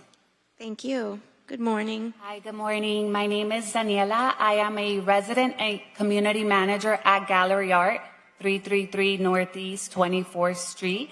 And I am here to speak about PC4. As a mother, I'm against PC4. I think that we should have a say on what takes place in our community, in our parks. I love taking my kids to the park. I'm able to meet new residents. I feel like that's the only place where they can escape the day-to-day, everything that's going on in schools, around this world. That's the place where I can hear laughter, I can hear the air, they're away from electronics, they can enjoy a nice, peaceful park. So please, I want to once again reiterate, I am against PC4. Thank you. Thank you. Good morning. Good morning. My name is Manrique Alonso. I am an owner in the Park West area of downtown Miami. I come here in opposition to PZ4. Surprise, right? but I beg your indulgence. Three elements must be present for laws to be just. There must be a compelling need for the law. The law must be the only way to fulfill that need, and it must be surgical. The restrictions must be absolute minimum required to fulfill that need. I understand a compelling need for government efficiency, but completely excluding public oversight is, in my opinion, an overly broad solution that silences the very voices you seek to serve, and in doing so, eliminates a crucial check to unbridled power. It is counterintuitive and antithesis to a free society. It is through consideration of opposing views that the best argument emerges and how the most desirable outcomes are achieved. Disallowing public engagement on these matters silences the most important voice in any debate, the people. For after all, it is the public that you hope to serve. Wouldn't it help to know how they wish to be served? This is why I respectfully beg you to please keep the voice of the people in the debate and vote against PZ4. I completely appreciate you, Commissioner Reyes, you, Commissioner Carollo, you, Commissioner King, you, Commissioner Gabella, and you, Commissioner Pardo. I appreciate the time and effort you put forth trying to help our city. And I thank you for the opportunity to address you all directly. Thank you. Thank you. Good morning. Good morning, Grant Stern, 425 Northeast 22nd Street. I come here today to thank the Commission for bringing up this terrible item PZ4 and having passed it illegally, because without your actions earlier, you wouldn't have galvanized the hundreds of people that are here today, the many speakers that oppose PZ4. You wouldn't have proven that the commissioner who told the Miami Herald, you wouldn't have proven him wrong when he said that it affected only a minority of the citizens. Look at the minority today in this room. The minority is people who want the city to pass PZ4 and have an unlimited authority to do anything they want in our parks. That is the actual minority. In fact, it was something similar to this a dozen years ago that drew me further into coming down to City Hall and speaking with the Commission and speaking with the PZAB. In that case, the city proposed to remove all of the design standards from Midtown to make it easier for a Walmart to locate there. And when I said, hey, the city is about to wipe out all of the law that we made to protect us as citizens, hundreds of people showed up at the Planning and Zoning Board. They deferred it because of the city. And then they came back 2 weeks later, and the Planning and Zoning Board then, just like now, voted unanimously that we should not use the nuclear option to wipe out all of the safeguards that the city put in place to give residents a say in how their city is run. And so I stand here today asking that the city vote against PZ4, 5, and 6. And I also want to give support to Commissioner Pardo's plan with the Vyrick Pool. We need to make sure that our public works serve all of the public, and they serve them equally and fully, and that the people's voices are heard in this commission. And I want to thank you for your time. Thank you. Good morning. Good morning. I plea for the reasonableness of this commission today. Here we are again, wasting taxpayers and city resources over a silly gym. Worse, this commission now is on the cusp of asking its citizens to just trust us. Just trust us. I think not.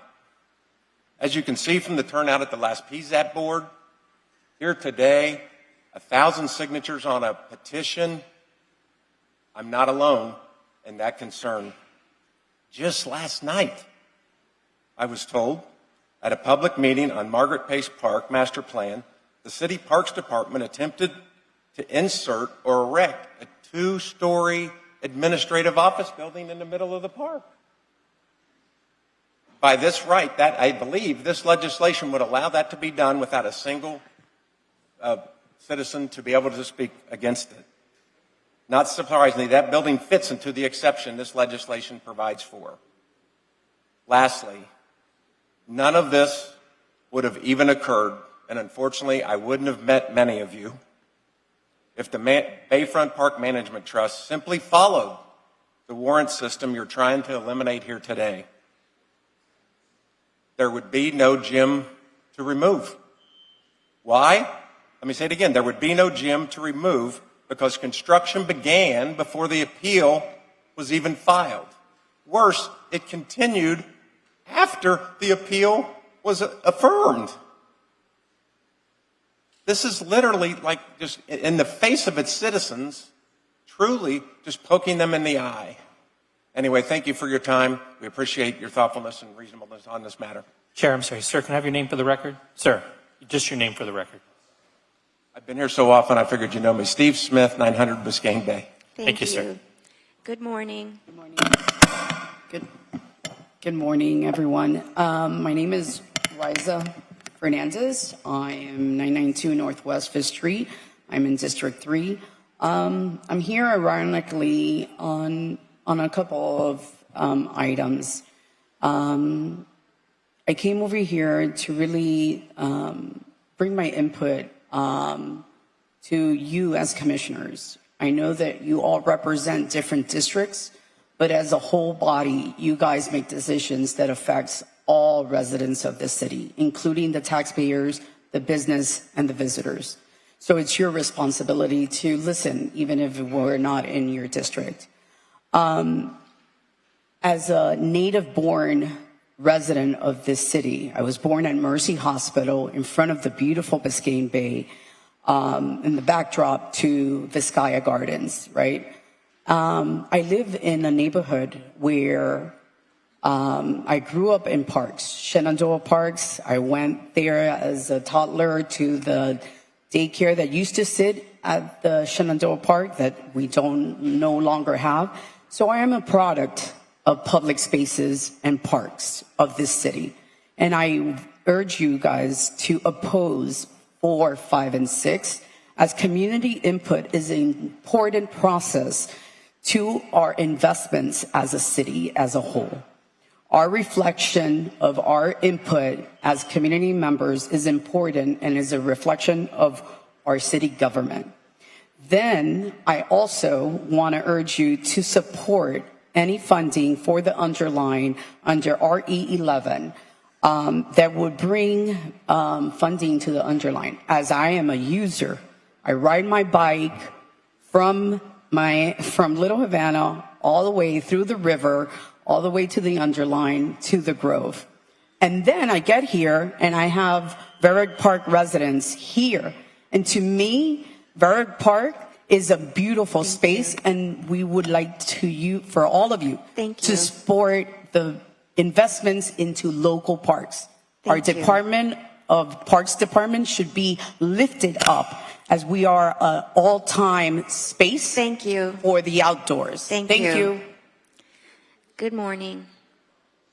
Good morning, Nicole Desiderio, 900 Biscayne Bay. I am here in opposition of PZ4, PZ5, and PZ6. If you see the video, I happened to be at the meeting last night for the Margaret Pace Park master plan that was revealed. And I think I almost cried when I was there because apparently Joe Carrillo thought I was the only one who cared about the parks and I was the only one who was coming down here to speak. But look at the hundreds of people in this room, and this is how it should be done. There should be public outreach. You should be listening to the citizens. You should be taking their opinions into account. And if you pass PZ4, that won't happen.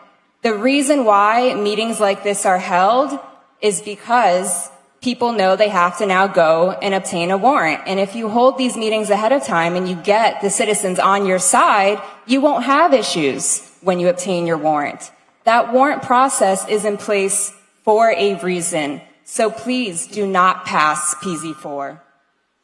I ask you also, if you have time during your lunch break before this item comes up this afternoon, to watch some pieces of the PZAB meeting. They voted against this legislation unanimously 11-0. I also ask you to not reconsider PZ5. It's an item from 6 months ago. There is pending litigation on it. It was a leading referendum question, and you should let the courts decide on that. Regarding the pool, I didn't know about this item until today, but it seems like the people want it funded, so if that's what they want, I support that. And anyone who is here about PZ4 but didn't plan to speak, I encourage you to please stand up and say something to have your voice heard. Thank you. Thank you. Good morning.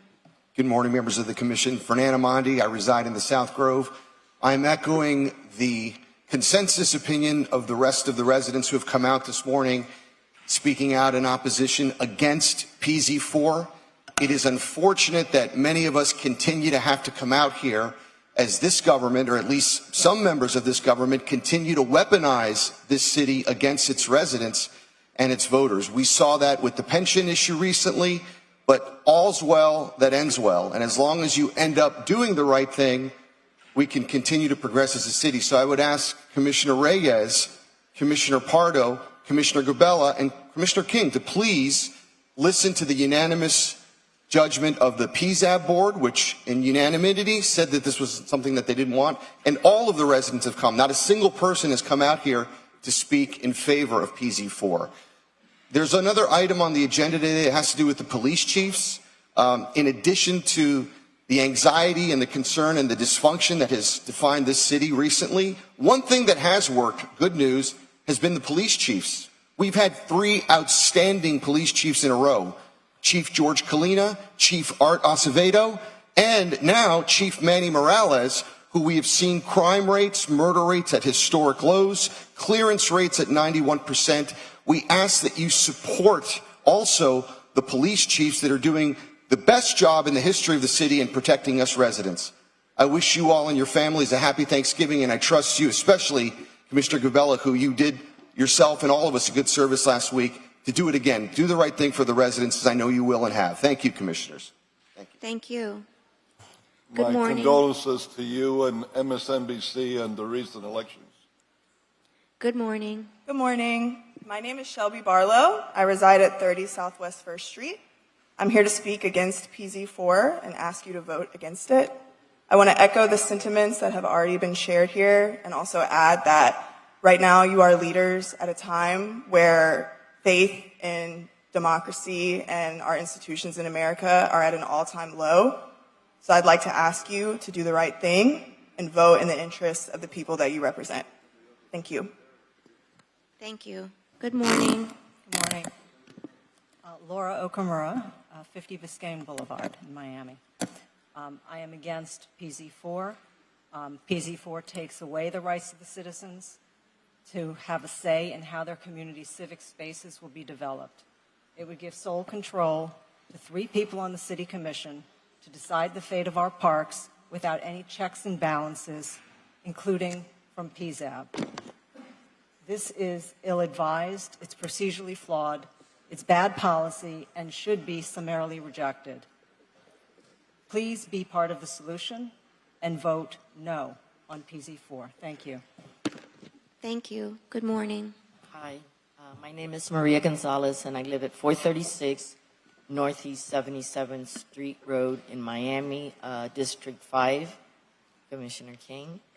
And I'm here against and for you to, opposing PC4, PC5, and PC6. I'm also here in reference to PZ10, the upzoning on Northeast 64th, better known as Northeast 64th and Northeast 64th Street and Terrace. So, and the pool as well, if you would please just listen to the people. That's what you're here to do, and we appreciate if you would do that, and I'll be listening to the meeting later on. Thank you. Thank you. Good morning. It's not a good morning. We are here peeved and with purpose. You guys have the nerve, trying to take our parks away. There's man-made and there's God-made. We're God-made. In fact, and apparently you respect God. Take a look at the emblem behind your heads. What does it say? In God we trust. Do you really trust God? You are disrespecting him, and he's listening. He's in this room right now. When you go outdoors to enjoy the sunshine, do you want to enjoy it amongst concrete? In a city, the park is a refuge. We go there almost gasping for air to return to nature. There's a song about this. They paved paradise to put up a parking lot. They took all the trees and put them in a tree museum. It sounds ridiculous, but that's what we're doing. They literally paved paradise to put up that outdoor gym. The point of working out outside is to be outside. There are outdoor activities such as running, walking, throwing a frisbee, playing soccer. If you want to use machines, does it matter that you're outside? The outdoor gym in Maurice Ferré Park is disturbing because it makes no sense. Can you imagine Manhattan without Central Park? Frederick Olmsted in the late 1800s was considered innovative in his time for preserving and co-designing New York City's parks. Mindful design, respect for nature. What would Mr. Olmsted do with our parks? Give them an inch, they'll take a mile. They grabbed one little inch of our park, we must stop them from taking it over. Why is everyone picking on downtown? Leave us alone. I don't want to come here and defend the Downtown Neighbors Alliance. Whatever happened with ripping down the illegal 10-story LED sign? Thank you. 95% of American households consider dogs their family members. Ma'am, thank you. Dog spelled backwards is God. Thank you. And if I can have the speaker's name, I'm sorry. Ma'am, may we have your name for the record? Britt, and you've got all of my information over there. Thank you. No. Good morning. Morning. Anthony Vinciguerra, 3325 Charles Avenue. I think Commissioner Corio a minute ago mentioned the last election. And no matter how you feel about the last election, I think something that's clear is that residents, citizens, your constituents want elected officials who listen to them and respond to their needs. And today is obviously two really important issues. We've heard about them so many times. As a resident of Village West, I really want to commend Commissioner Pardo for listening to his community, a community that's been not listened to for way too long. And it's crazy that the Varick pool was redeveloped to be too low. We really appreciate your work, and I hope you all support his work today to make sure Varick Park has a pool that's appropriate for the community. And also just encourage you again to vote no, obviously on PZ4. Residents want their elected officials to represent them, to hear them. And so thank you. Thank you. Good morning. Good morning. My name is Sam Kayua, 60 Southwest 13th Street, 33130, District 3. I'm just here to, again, echo everybody again with PZ4. I think I've noticed the general gist of everything kind of seems more so that the commission board doesn't feel like the rules or the regard that we should be holding them as commissioners and their duty. I think they have been just disregarding their role as an intermediary between the people and the city. Again, Commissioner Pardo is doing a great job kind of spearheading all of this. And I think everybody should look to this commissioner as an example as to how to be an intermediary between, for the people, between the city and the people. Again, I think everybody's made great points regarding the preservation.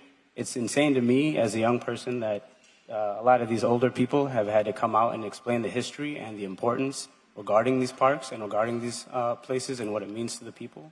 And again, I just urge you as commissioners to really listen. These are real people here, your neighbors, not only your constituents, but these are you as a citizen yourself. So, thank you. Thank you. Good morning. Thank you, commissioners, for allowing me to come and stand before you and all those that works here at the city of Miami. My name is Chaplain Young. I'm 500 Northwest 2nd Avenue. I am a chaplain here in Miami-Dade County. I go into your prisons and jails and talk to your inmates excuse me, that want to get their life turned around. But they need help. I know a lot of us just think that, okay, you committed a crime, you just need to they don't want to deal with them. I want to deal with them. I have been dealing with them for over 30 years, trying to help men and women get their life right and get their life going in the right direction. And there are a lot of them that really want to turn their life around. They really want their life to be a blessing to their community. But they need your help. They coming out of the prisons and jails. Remind you, all the jails and the court system is located in the city of Miami. So they are your residents that really, they can't be here because of their situation. But I come in their stead to say that we need to chair a board. We need to put together a group. We need to put together a study group for those that are coming out of your prisons and jails that really want your help, that really need for you to give them that hand up. Society has really demonized, it has really put down all of the inmates, but there are a population of inmates that really want to stop selling drugs, doing crime in our neighborhood. But they need your help. Call me. I will come free of charge to help, teach, train, to help whatever you need to get this situation turned around. Thank you. God bless. Good morning. Good morning. Kelsey Hayes, 3645 Franklin Avenue, a.k.a. the Back Street, Coconut Grove. That coffee must be good up there. Yeah, tea. It's tea. I need some of that tea after you finish. All right, I just wanted to make reference to Virid Park. You know, I learned how to swim at Virid Park. I was thrown into the deep end. That was 10 feet, okay? If it was 5 feet, I wouldn't be able to swim today. All right, Thank you. Good morning. Hi, good morning. My name is Sonia Merchant, and I live in 900 Biscayne Boulevard. I'm here in opposition to PZ 4, 5, and 6. I am convinced that the commissioners want to do their jobs of supporting, honoring, and representing the people who elected you. And that's why I think that there's no doubt in my mind that every single one of you will vote no to PZ 4, because that is strangling the voices and suppressing potentially the opinions of the people who voted you in. PZ 5 and 6 have to be a no, because you're setting a terrible precedent of revisiting issues over and over that have been thoughtfully decided. So please, I hope you live up to what we have all elected you to do and what I believe is your truest honorable intention. Thank you. Thank you. Good morning. Good morning, Madam Chair, Commissioner Pardo, Commissioners. Joseph King, 3651 Charles Avenue, Coconut Grove, Florida. I'm here to speak on PH7. The Collaborative Development Corporation is a not-for-profit organization whose mission is to coordinate and execute neighborhood revitalization programs, expand community housing availability, increase culture, tourism, business, employment opportunities to Little Bahamas and West Coconut Grove. Mrs. Gibson was one of the original board members at the CDC, and she and I worked together at Thelma Gibson Health Initiative beginning in 2012. I'm used to riding shotgun with her at these meetings. The CDC is working with local landowners and development groups who plan to build up Little Bahamas and make it such a community. These developments will generally have retail components and workforce housing, and CDC has planned to work with them, their anchor tenants, as well as City of Miami families to assess, assist, link, educate, and train these participants with a goal of increased job skills, improved wages, and the opportunity to work in the retail spaces with improved wages locally and hopefully live to work in connection with these housing projects.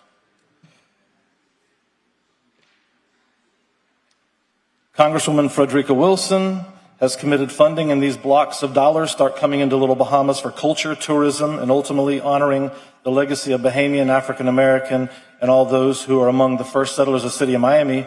We expect to retain as many families as possible so they can also be part of the growth and not priced out.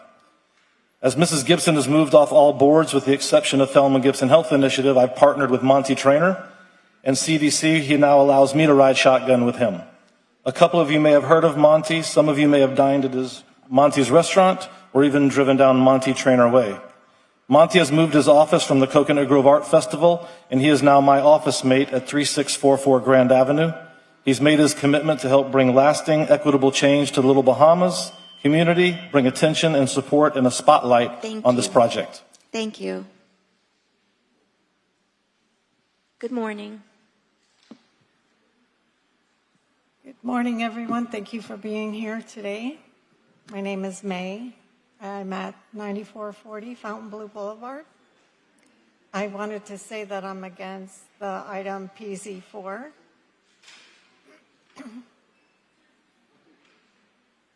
If anybody's listening. This is Bonnie Trainer, 3556. I'm not done. Hold on one second. Oh, I'm sorry. Go. Excuse me. Hi, everyone. I'm glad you're here this morning. Good morning. I want to say I'm against the item PZ4. I would like to know why you want to give away our parks. What's in it for you?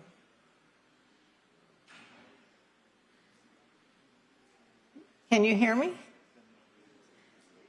What are you going to gain?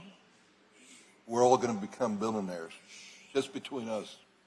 What are you going to gain for giving away our parks? I don't know if you saw the footage of a young boy at elementary school. He doesn't have PE. The only way he can get outside and enjoy so he's able to play soccer in the park. What's he going to do without the parks? I'm sure you all have lovely homes with luscious foliage. You can probably walk outside your back door, relax in the breeze, in the sun with beautiful foliage. That's green space. We all need our green space. We would like ours too. So please, I'm begging you to save our parks. Thank you. Thank you. Good morning. Monty, good morning. You ready? Happy late birthday. Monty? Bonnie Trainer, 3556 Fair Well, the Street. Coconut Grove Art Grove. Festival has never been the same. Yes. Since you're not leading it.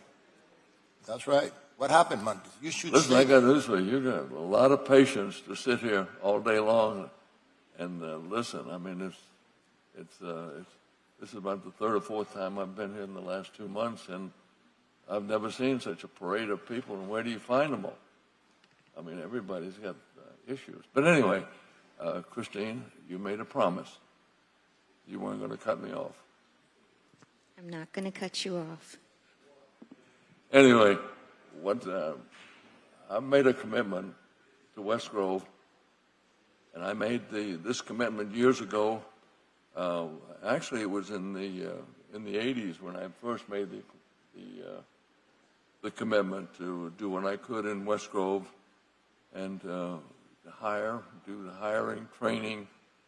Remember, that's where I first met Joe King when Judge Peterson. I had some time to serve with the government, so I did it over in West Grove with the training program, and it worked out pretty well. And ever since then, I've been working with the West Grove, and Miss Gibson has been a stalwart in the art festival.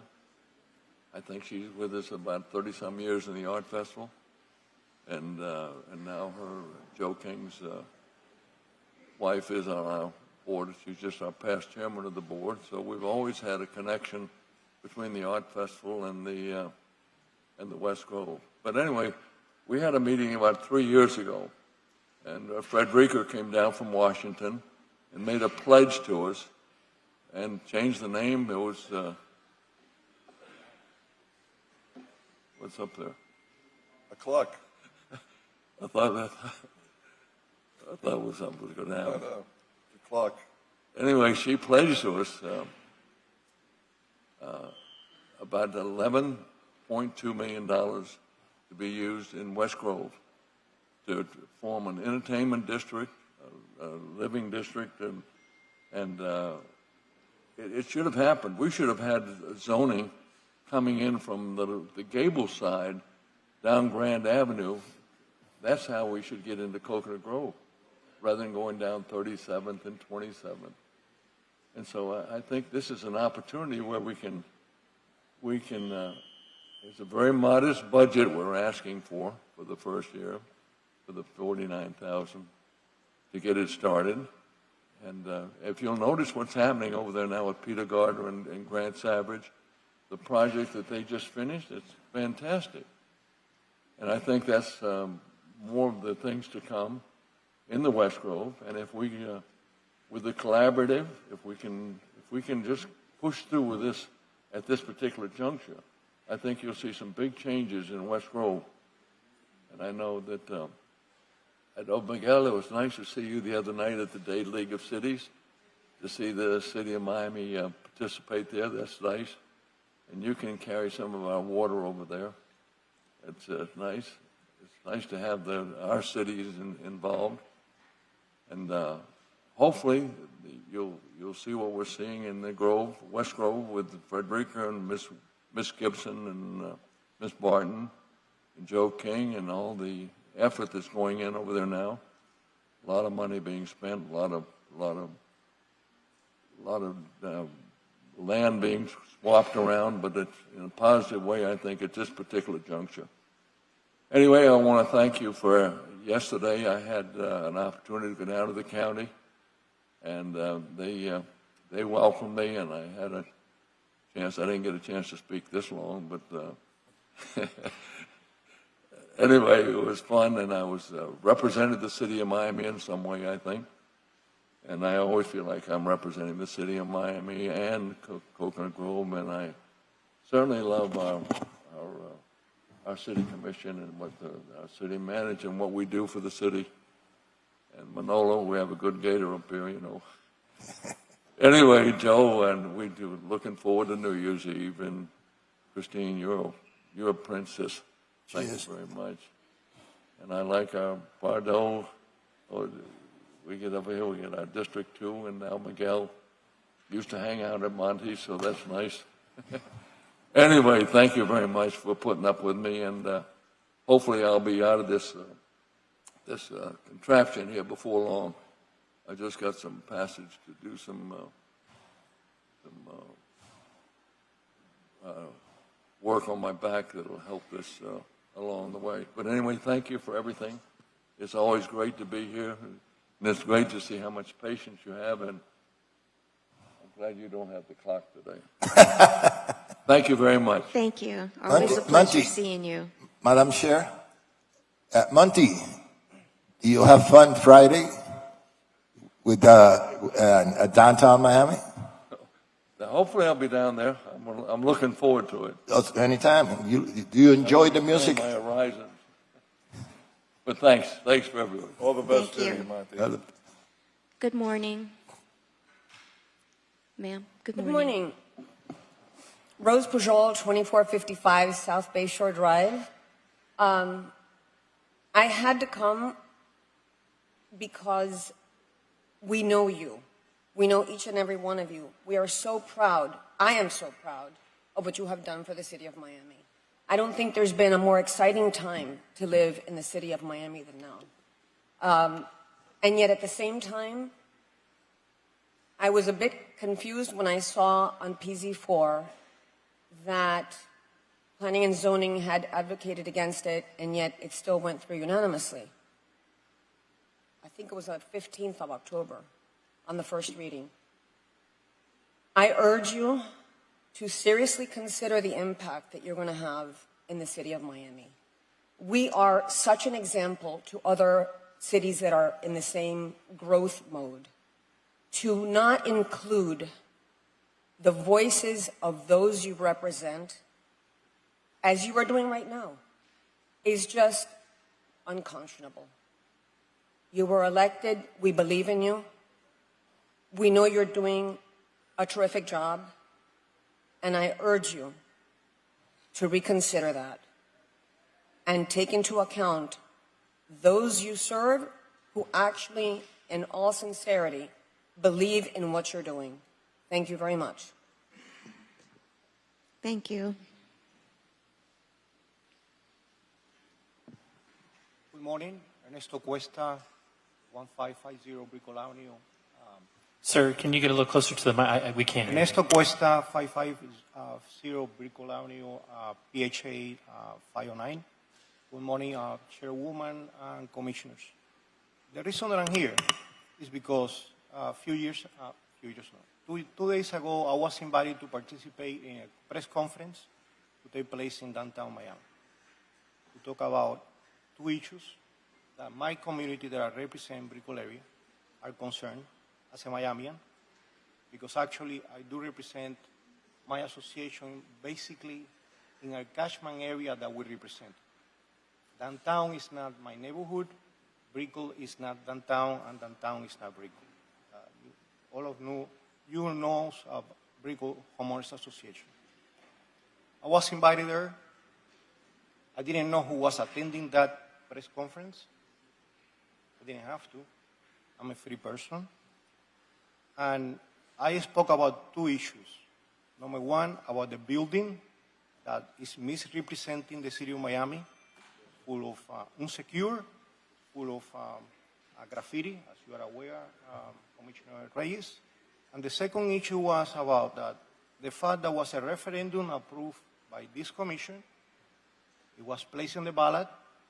We went to the polls and we voted about removing the fences around the equipment of the park. Those two issues. The sitting commissioner called me the day after, questioning my integrity, my leadership in this community, and making an allegation that I make a request for his resignation. That is totally untrue. That is totally inaccurate. After that conversation, Thank you. that's the problem, that we don't have enough time. But after that conversation, Thank you, sir. if you allow me for a minute, if at that conversation, I let the floor thank close, you, but the sir. gentleman went to the air Sir, and to the radio station, sir, and that thank is you. unethical. That is very unethical. Thank you. How do I follow that up? I don't. I know. Good morning, or actually good afternoon. James Torres, President of DNA. I kind of helped you out with something on PZ 4. 32 are against. One person is for. Because I kind of did the little stick thing that you normally do. It's kind of keeping you honest. The issue that I have with PZ 4 is the issue that it includes LED billboard language in there. I've been to several of the commissioners to addressing this, including at the PZAB meeting, that language should be removed because on civic spaces there could be LED billboards implemented in there, and that's an issue. So it's in there, trust me, right? So I also want to give history with the time that I have left here on something. Why are we here again as it relates to the gym equipment and these conversations that we keep going back and forth over and over? Like someone stated earlier today, Groundhog's Day. Groundhog Day literally started when our Commissioner, District 2, Damian Pardo, decided to go on vacation and could have recalled the question when he came back, and we would not have had Mr. Carollo, the smart fox on the group here, and did the question on the gym. No one wants to talk about the reality of that I had a commissioner that was not available to recall the question. You, Ms. Chairwoman, also pointed that out in several commission meetings that District 2 could have called the question. That's why we're in this mess in terms of spending tax dollars, legal issues that certain community members are involved. So whatever decision is made here today, I hope it is the final decision on this item. But as you move forward on this, again, I'm going to be very clear. The LED billboard verbiage should not be included in civic spaces as well, because it should not be there. We already have enough billboards throughout this entire city. Thank you. Thank you.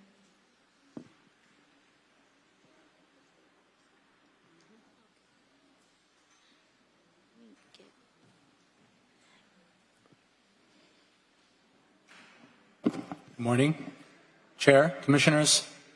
Good to see you all. I know it's been a long day, so I'll keep it short. In regards to PZ4 and the whole park situation, honestly, I'm not opposed to any gym equipment. In fact, I love gym equipment, but I do believe that it's important to have public input when we're talking about local parks. I also want to commend you to continue to support the local parks, continue to get public input, and in fact, see if we can invest in ways to enable the community to be able to engage more directly in giving public comment, some kind of like interactive GIS tool, so we can sort of track what people really think. Not everybody can show up to these meetings. It's very hard to show up to these meetings. That is my only input. Just please facilitate community engagement and community input into our public assets. Thank you so much. Thank you.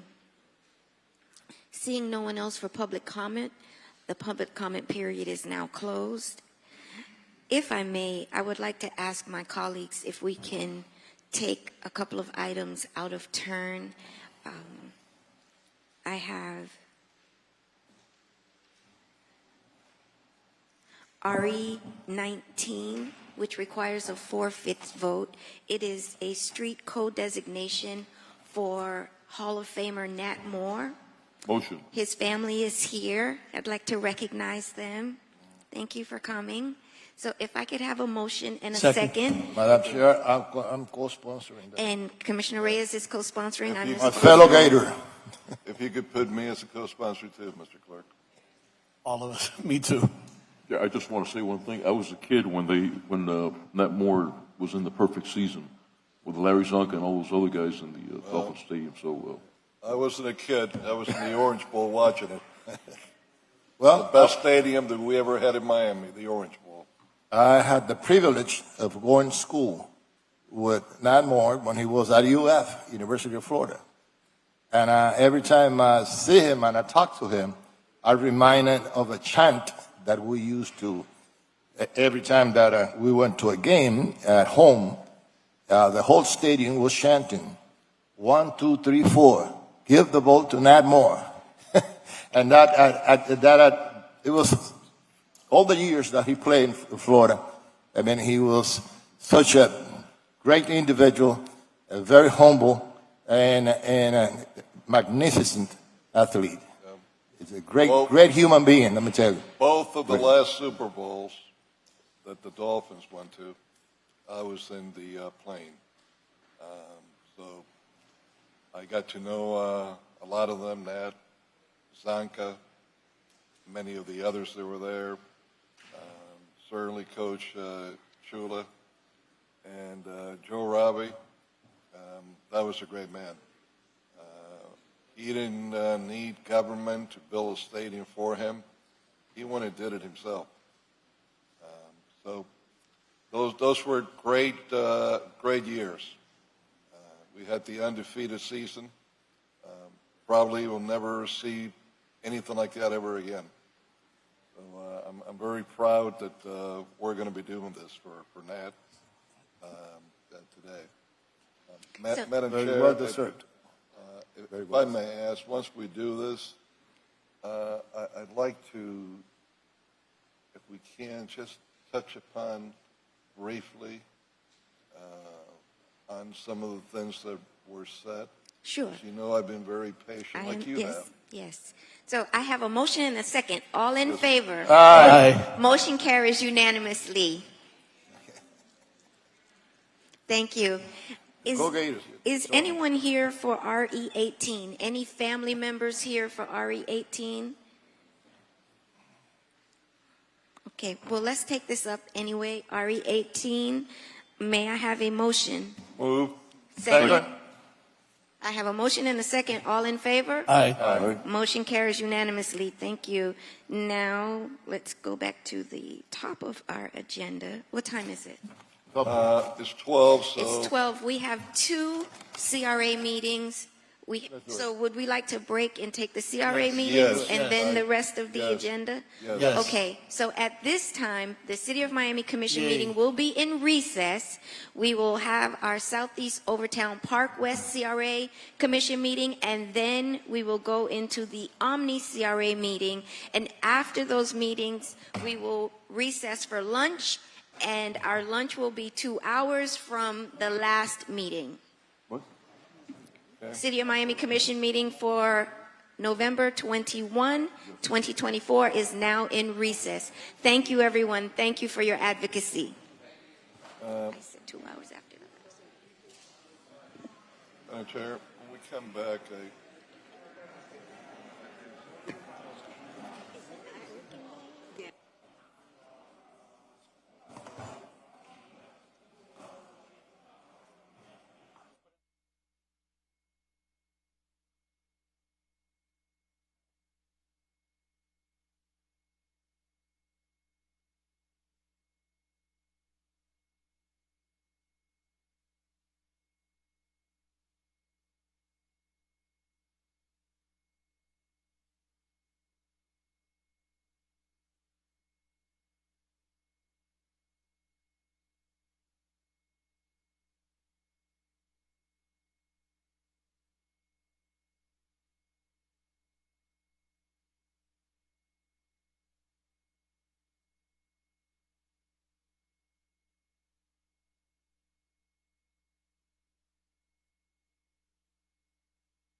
Everyone, at this time, Good afternoon. I'm going to call to order the Southeast Overtown Park West CRA meeting for November 21, 2024.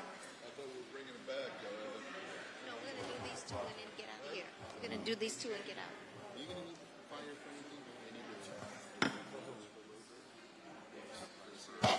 where are my ribs, Mr. McKnight? I'm working on them. Yeah, man, you. Okay, so Mr. Executive Director. Good morning, well, good afternoon, everyone. We have nine proposed items. Attorney Brown will read those into the record. The first item is a resolution authorizing CRA to accept the City of Miami's reimbursement of $317,000 for expenses incurred during the amendment of the redevelopment plan pursuant to Resolution CRA-R17-0011, adopted on February 27, 2017. The second item is a resolution authorizing CRA to adopt the City of Miami's Order of Business and Rules of Procedure outlined in Chapter 2, Article 2, Section 2-33, subsection O, to provide for automatic continuances of board meetings when canceled or not held due to lack of quorum or other emergency. Item number 3 is a resolution rescinding CRA Resolution CRA-R-24-0065 and authorize the Executive Director to execute a lease agreement substantiated in the form of attached Exhibit A for approximately 1,000 square feet of commercial space at 249 Northwest 6th Street, Suite 108, Miami, Florida 33136, for a 10-year initial term at a total base rent of $20,000 annually, with a 5% annual increase after the first year and an estimated cost of construction at $428,391.63.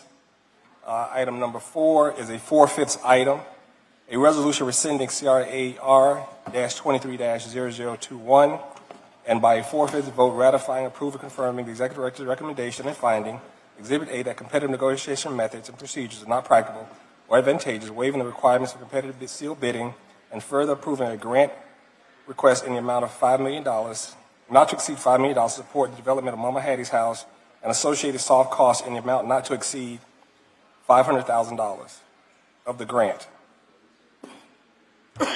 Item number 5 is a resolution accepting the selection committee's recommendation for top-ranked proposal, Coral Rock St. Agnes Partnership, LLC, to develop affordable housing for residents on a... I got to wait till Mr. McQueen stop coughing in my ear. On 0.68 acres assemblage of continuous land parcel within the historic Overtown neighborhood. Item number 6 is a 4/5 item. This is a non-TIF funded item, a resolution by 4/5 vote ratifying, approving, confirming the Executive Director's recommendation, finding that competitive negotiation methods and procedures not practical or advantageous, waiving the requirements of competitive sealed bidding, and further approving a grant request in the amount not to exceed $68,000 to support Girl Power Rocks, Inc., in providing youth development through the Summer STEM program and workforce training program for youth residents within the development area. Item number 7 is a 4/5 item, a resolution by 4/5 vote ratifying, approving, and confirming the Executive Director's recommendation, finding that competitive negotiation methods and procedures are not practical or advantageous, waiving the requirements of competitive sealed bidding, and further approving a grant request in the amount of $10,000 to support Miami Urban Contemporary Experiences, LLC, for a Soul Basel event on December 2024. This is also a non-TIF item. Item number 8 is a resolution by 4/5 ratifying, confirming the Executive Director's recommendation and finding Exhibit A that competitive negotiation methods and procedures are not practical or advantageous, waiving requirements of competitive sealed bidding, and further approving a grant request in the amount not to exceed $19,060.70 to support infrastructure assistance at the Urban Overtown Outdoor Entertainment Gateway and Venue space. Item number 9 is a resolution authorizing the Executive Director or his designee to negotiate and execute an amendment to the 2016 interlocal agreement in order to incorporate interlocal amendments to the Tri-Rail agreement between the county, the Tri-Rail, and the CRA. At this time, we'll open the floor for public comments.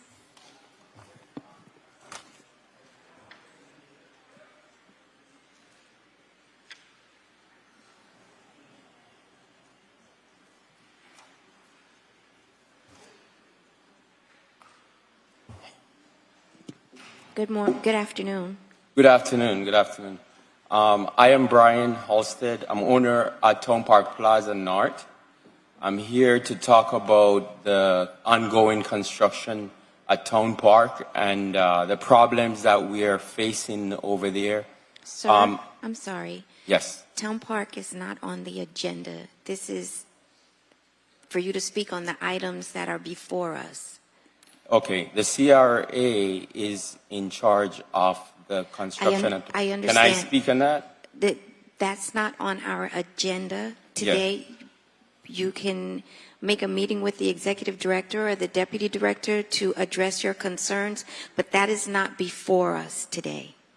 So the topic that is before us is what exactly? All of the resolutions that were just read into the record.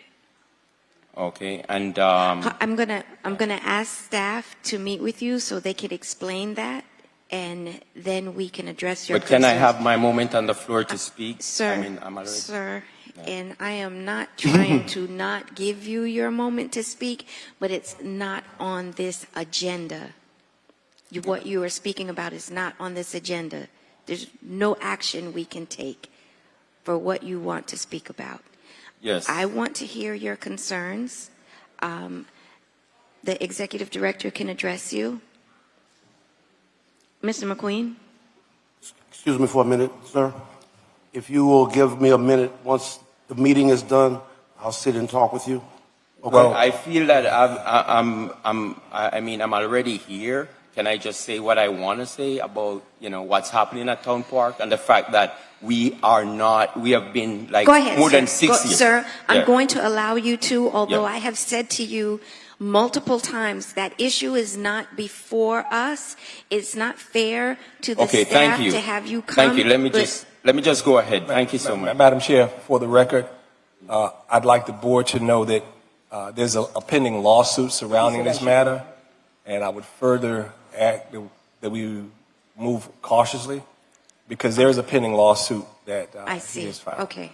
Well, I am under the impression that buildings 1 through 4 have been completed and the residents are moving back in. That is correct, Madam That is- Chair. And building 17 should be, Within 60 days, I think they should be completed. They're finalizing that building also. okay. Good morning. I'm sorry, sir, your turn. I'm sorry. It's okay. All right. Adrian Madrid, 1990 Northwest 4th Court, apartment 11. And I'd like to speak on the first item of the agenda. And HA Contracting has constantly been getting contracts from the CRA. And it doesn't make any sense to me that they continue to be able to do that because every single time they get a contract, they go over budget. And then the CRA continues to give them contracts. Is there a way you can blacklist them as a contractor? Because they shouldn't continue to be rewarded for these kinds of performance issues with more contracts. And so that's the primary thing that I want to address because it's happening in multiple communities, also at Town Park Plaza North, also at the Town Park Village. And it seems like the CRA doesn't actually want to take the kind of measures that they can take in order to actually address these problems and these over budget problems and the slow progress of the construction Sir, in the one, 6 what years. you're speaking So I about, would just sir. really like to see the CRA take action on this problem. Okay, so one, that wasn't on the agenda, the same issue with the gentleman before. And 2, the contractor was selected by the Town Park Association, not I the would like to CRA. say for the record that that is not true. That is not true. The contract states that it is with the association, but the thing is that the checks are made by the CRA. The checks are The made checks by are the made by the CRA, CRA, sir, and the but money never goes through the treasury of the association. Sir, please don't speak over me. One, I don't mind you having your say. No one. However, please tell the truth. The CRA did not select the contractor. The association did. The CRA is paying the grant that allowed the contractor to come and rehabilitate the units there. Private home ownership units. And if I had my say, I would not have done it the way that it was done, but I inherited it. And we are trying to make sure that everyone is moved back into their unit. And had I had my way, I would not have rehabilitated units for investors. Okay? I would agree with you on that one. And the association, not the CRA, selected the contractor. I understand that there have been issues. However, just know that the association, not the CRA, chose the association. So thank you for your advocacy. Ma'am, good afternoon. Good afternoon, Commissioner King and the Board of Commissioners. My name is Thema Campbell, and I'm the CEO for Girl Power Rocks, and here also on behalf of Mama Hattie's House. And I wanted to say I'm here in support of items 4 and 6 and to say thank you very much. Sir, before you leave, hello, sir. Please, because he got up and said something, I want to be fair. have your 2 minutes. Thank you very much. On the subject of the problem that we're facing, I've been outside of my unit now since 2020. I was told I own a town park. I don't live there, right? I was told that and my units was in a fantastic position. I did not need a grant, but everybody had to give up their unit for this renovation that was to take place. It should have only been 400 days according to the contract between the CRA and the association. That is 2020. We are now in, that is 2019. We're now in the end of 2024. I've been paying taxes. I've been paying HOA fees. And I do not have access to my unit in Miami, in Florida, in this year, 2024. And the CRA is basically in charge of, as he said, of the construction, because I can tell you for a fact, the contractor does not answer. You were just speaking with the president of the association. The contractor does not answer to the president. The contractor answers and is paid by the CRA. On paper, it shows that the association is in charge, but the association is not in charge. The association does not control the contractors. They did not hire the contractor. They did not choose them. So this whole thing is going on with the CRA in charge of the whole situation. And you also said, you made a comment to him that the CRA did, you also make a comment to him that you do not do things for investors. And I can tell you for a fact the CRA is the biggest investor in Town Park because they own the most units. They're the biggest beneficiary of the loan that was given for the renovation. They own 26 units. Those units must go back to the tenant. I have suffered financial loss, and nobody is there to compensate me. They're like, oh, you're an investor. The biggest investor is the CRA because they own all the units. They influence all the elections with all their votes and choose the board. Thank you, sir. And that should not be taken place. Sir, thank you. And you said you're not an owner, you're an investor? I'm an owner there. I'm an owner. Okay, you live there. That's your I homestead? do not live there. I see. Okay, Yeah, thank you. But I own there. Thank you. At this time, are there any items up for discussion? I'm sorry, Chair. I'm just going to officially close the public hearing. Please, yes. Public hearing is officially closed. If I may have a motion for... Inquire on number 3. Mr. McKnight, at the risk of not ever getting rips again, I don't want to be a sore thumb, but I don't want to appear ignorant either. So I need for you to explain this to me. And whatever firm this is, they're leasing 1,000 square feet from us, correct? Yes, that would be. We would be the tenant pursuant to the development agreement and community benefit agreement. We're the tenant, or are we leasing it out? We're the tenant. We're going to sublease it. So we're going to sublease it. Yes, sir. Now, it's a 10-year lease, right? Correct. And they're paying $20,000 out. Correct. That $20,000 is not coming to us; it's going to whomever we were leasing the property from. Correct. Correct. And who's paying the $428,000 plus $391.63 maximum in expenditure to upgrade the property? The CRA is. Well, I'm trying to figure out. It's the CRA space that we are trying to make available for a small business, minority-owned business. When they... But the problem that I'm having here is that if you add up the 10 years, the small business is going to pay $200,000 plus I see a 5% kicker. I don't know if that's only the first year or if every year. Is it every year or the first year? 5% kicker will be each year. Each year. Okay. That might get closer, even though he won't. Bottom line is that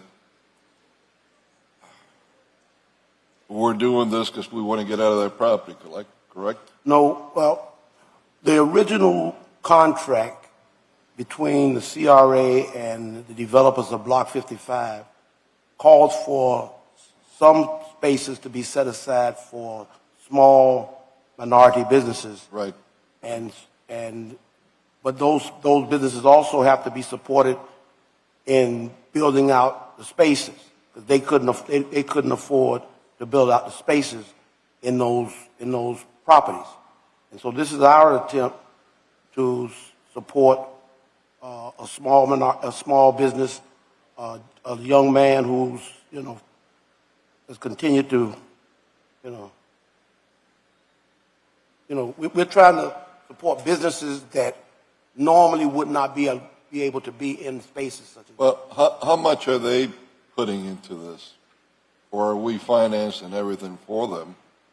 Well, what percent are they putting into this? Because if someone doesn't have any gain into a business, it's really easy to just walk away from it then. Yeah, I think you're talking about skin in the game. They have skin in the game. This is what we're trying to do, is to not lose Overtown in Overtown and to encourage minority businesses. We hope that this business will be a successful business. It is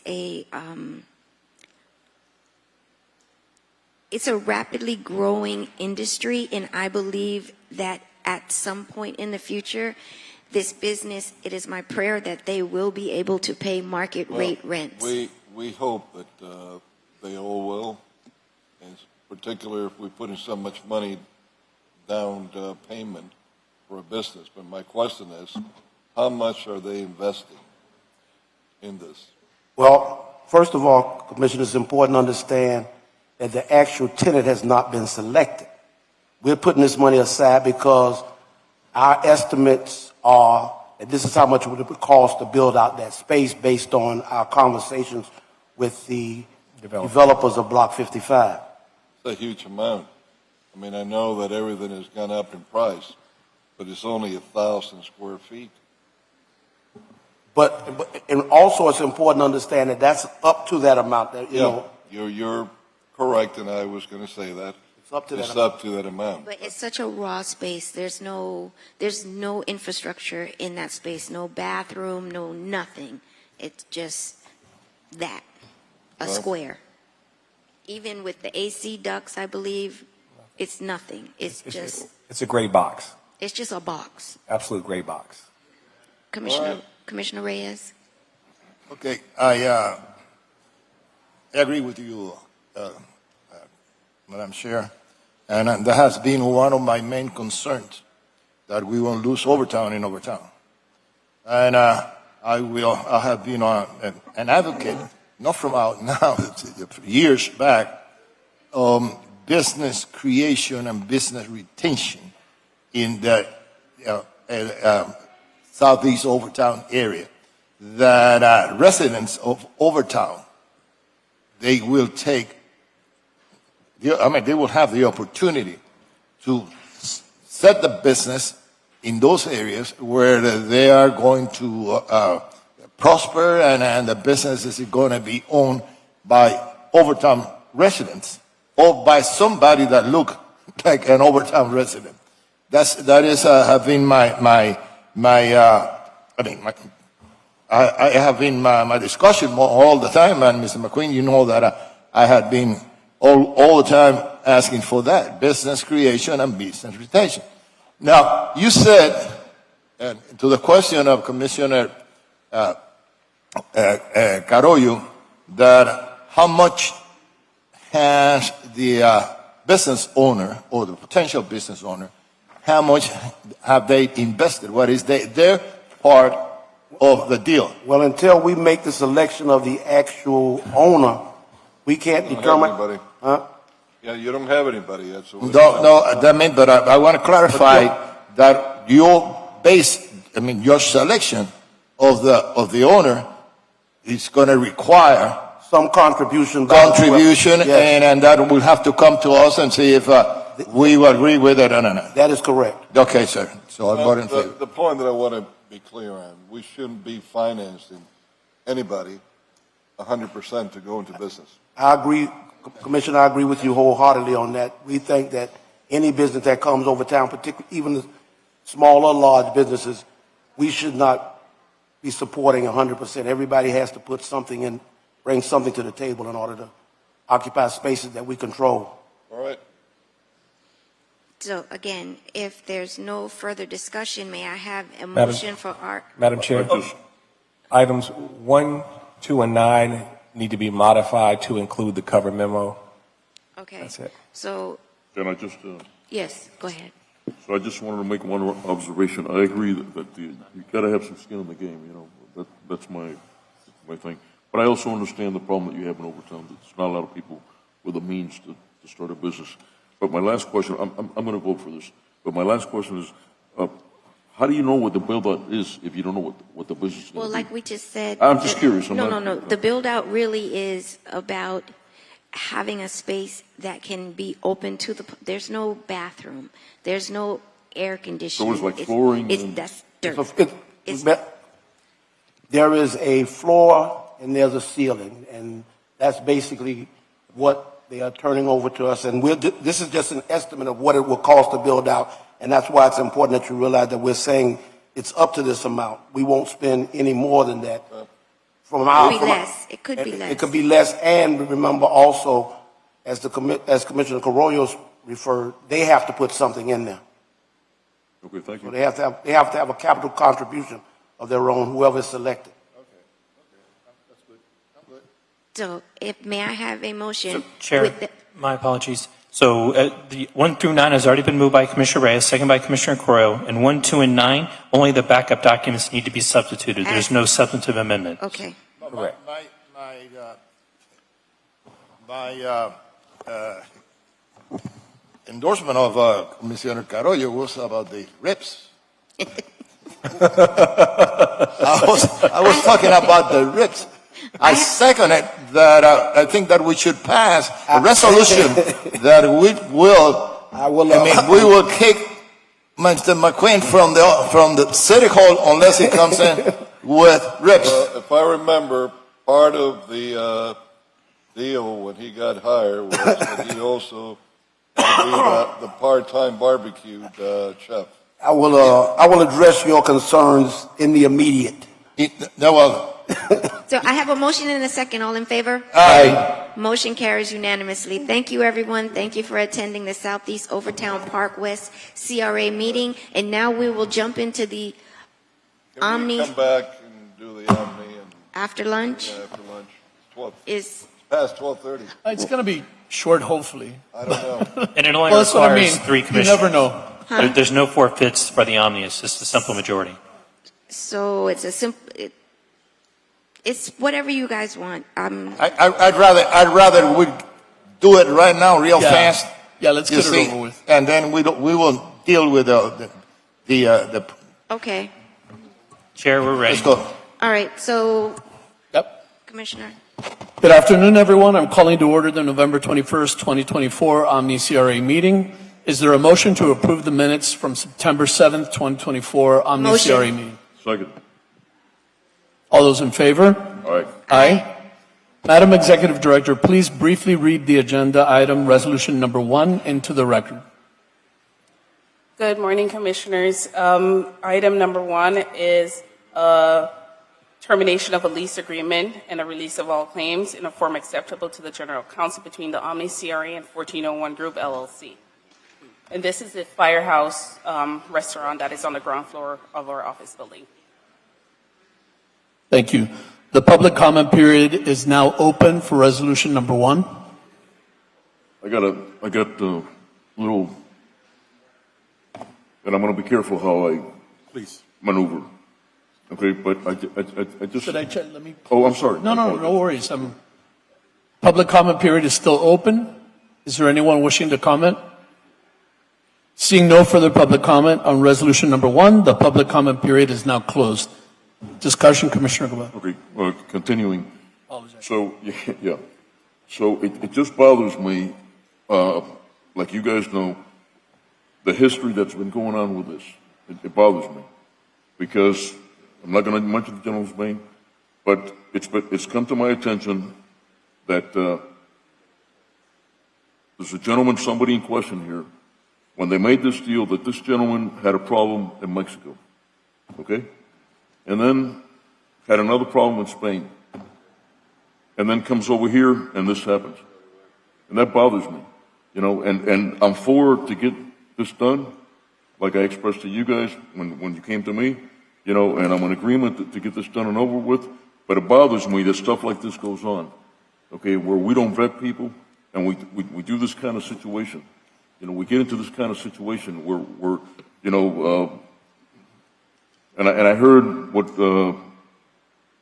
Kevin Jones, and so, but I'm reluctantly going along, okay, to get this thing over and done with. But the way this came about in the last, I believe, 8 or 9 years, we shouldn't be doing business like this. This is a disaster. This is a complete, an utter disaster for accountability, for the fiduciary duty we have here in this commission, and I'll leave it at that.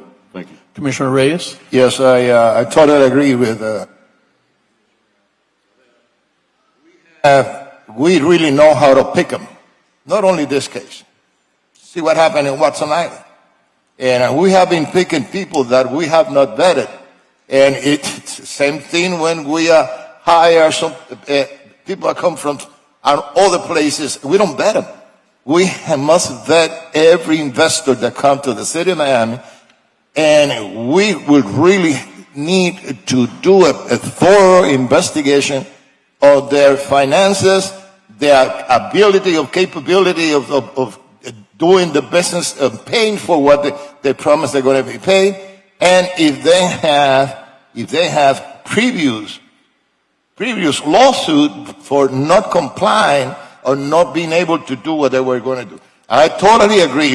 We must do something about that. And I'm asking you guys that are now in charge of the CRA, before you grant any funds or any project to anybody, please do a thorough vetting process. Because we really know how to pick them. And we're always in trouble because of that. You see? And thank you. Thank you, Gavela, for bringing that up. You're welcome, sir. Commissioner Carroyo, did you want to say something? I do.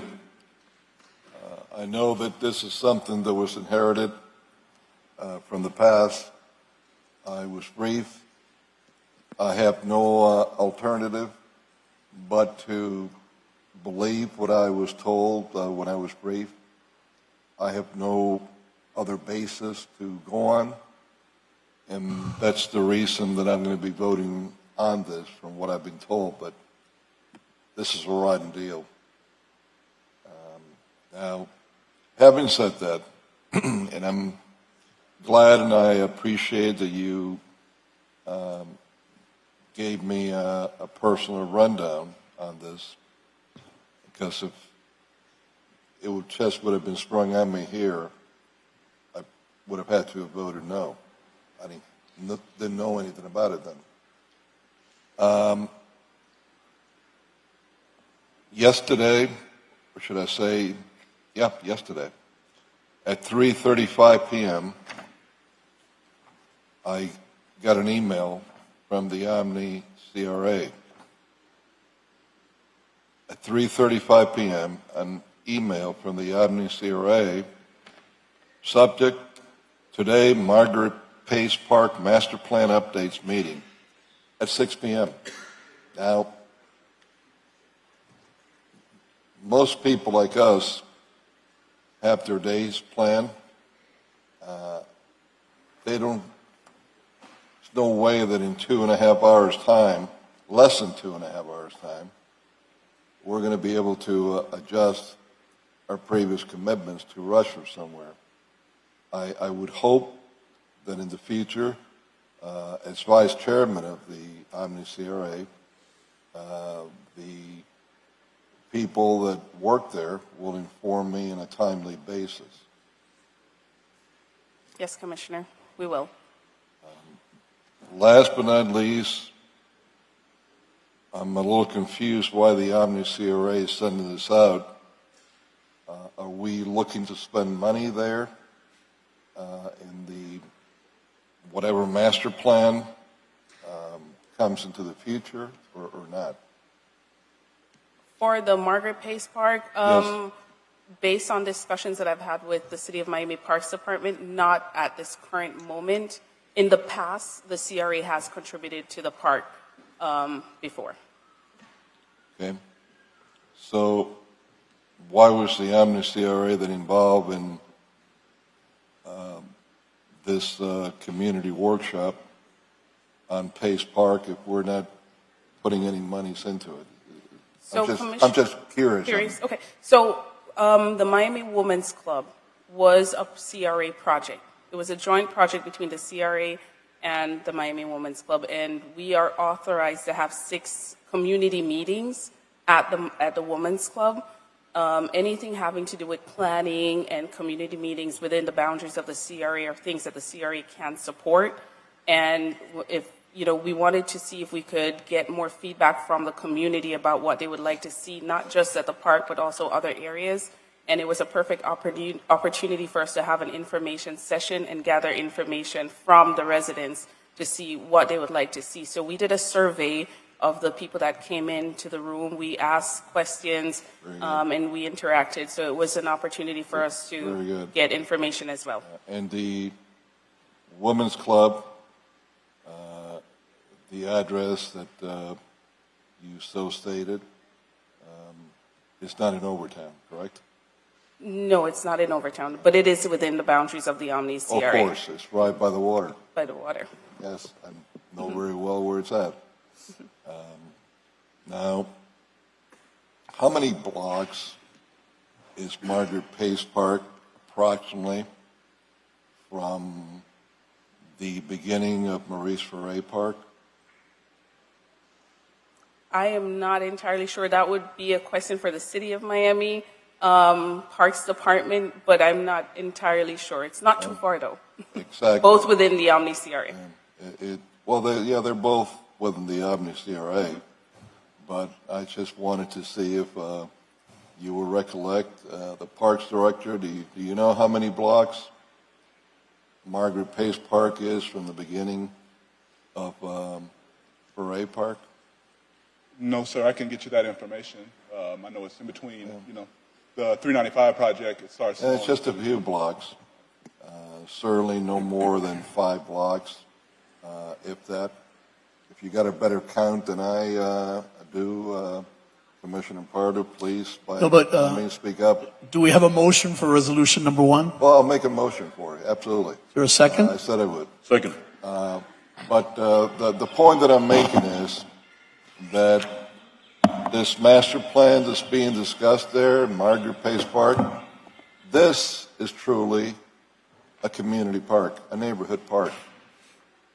This is a neighborhood park. The neighborhood park that the people across from Ferré Park have in their neighborhoods. That's part of their neighborhoods. That's their neighborhood park. That's all that I have to say on that. Thank you. We have a motion. We have a second. All those in favor? Aye. Motion carries unanimously. Thank you. Thank you, everyone, for being here today. This meeting is now adjourned. Thank you. The City of Miami Commission meeting for November 21, 2024 will resume at 3 o'clock? 3 o'clock. Extra 15 minutes? 3 o'clock. Thank you.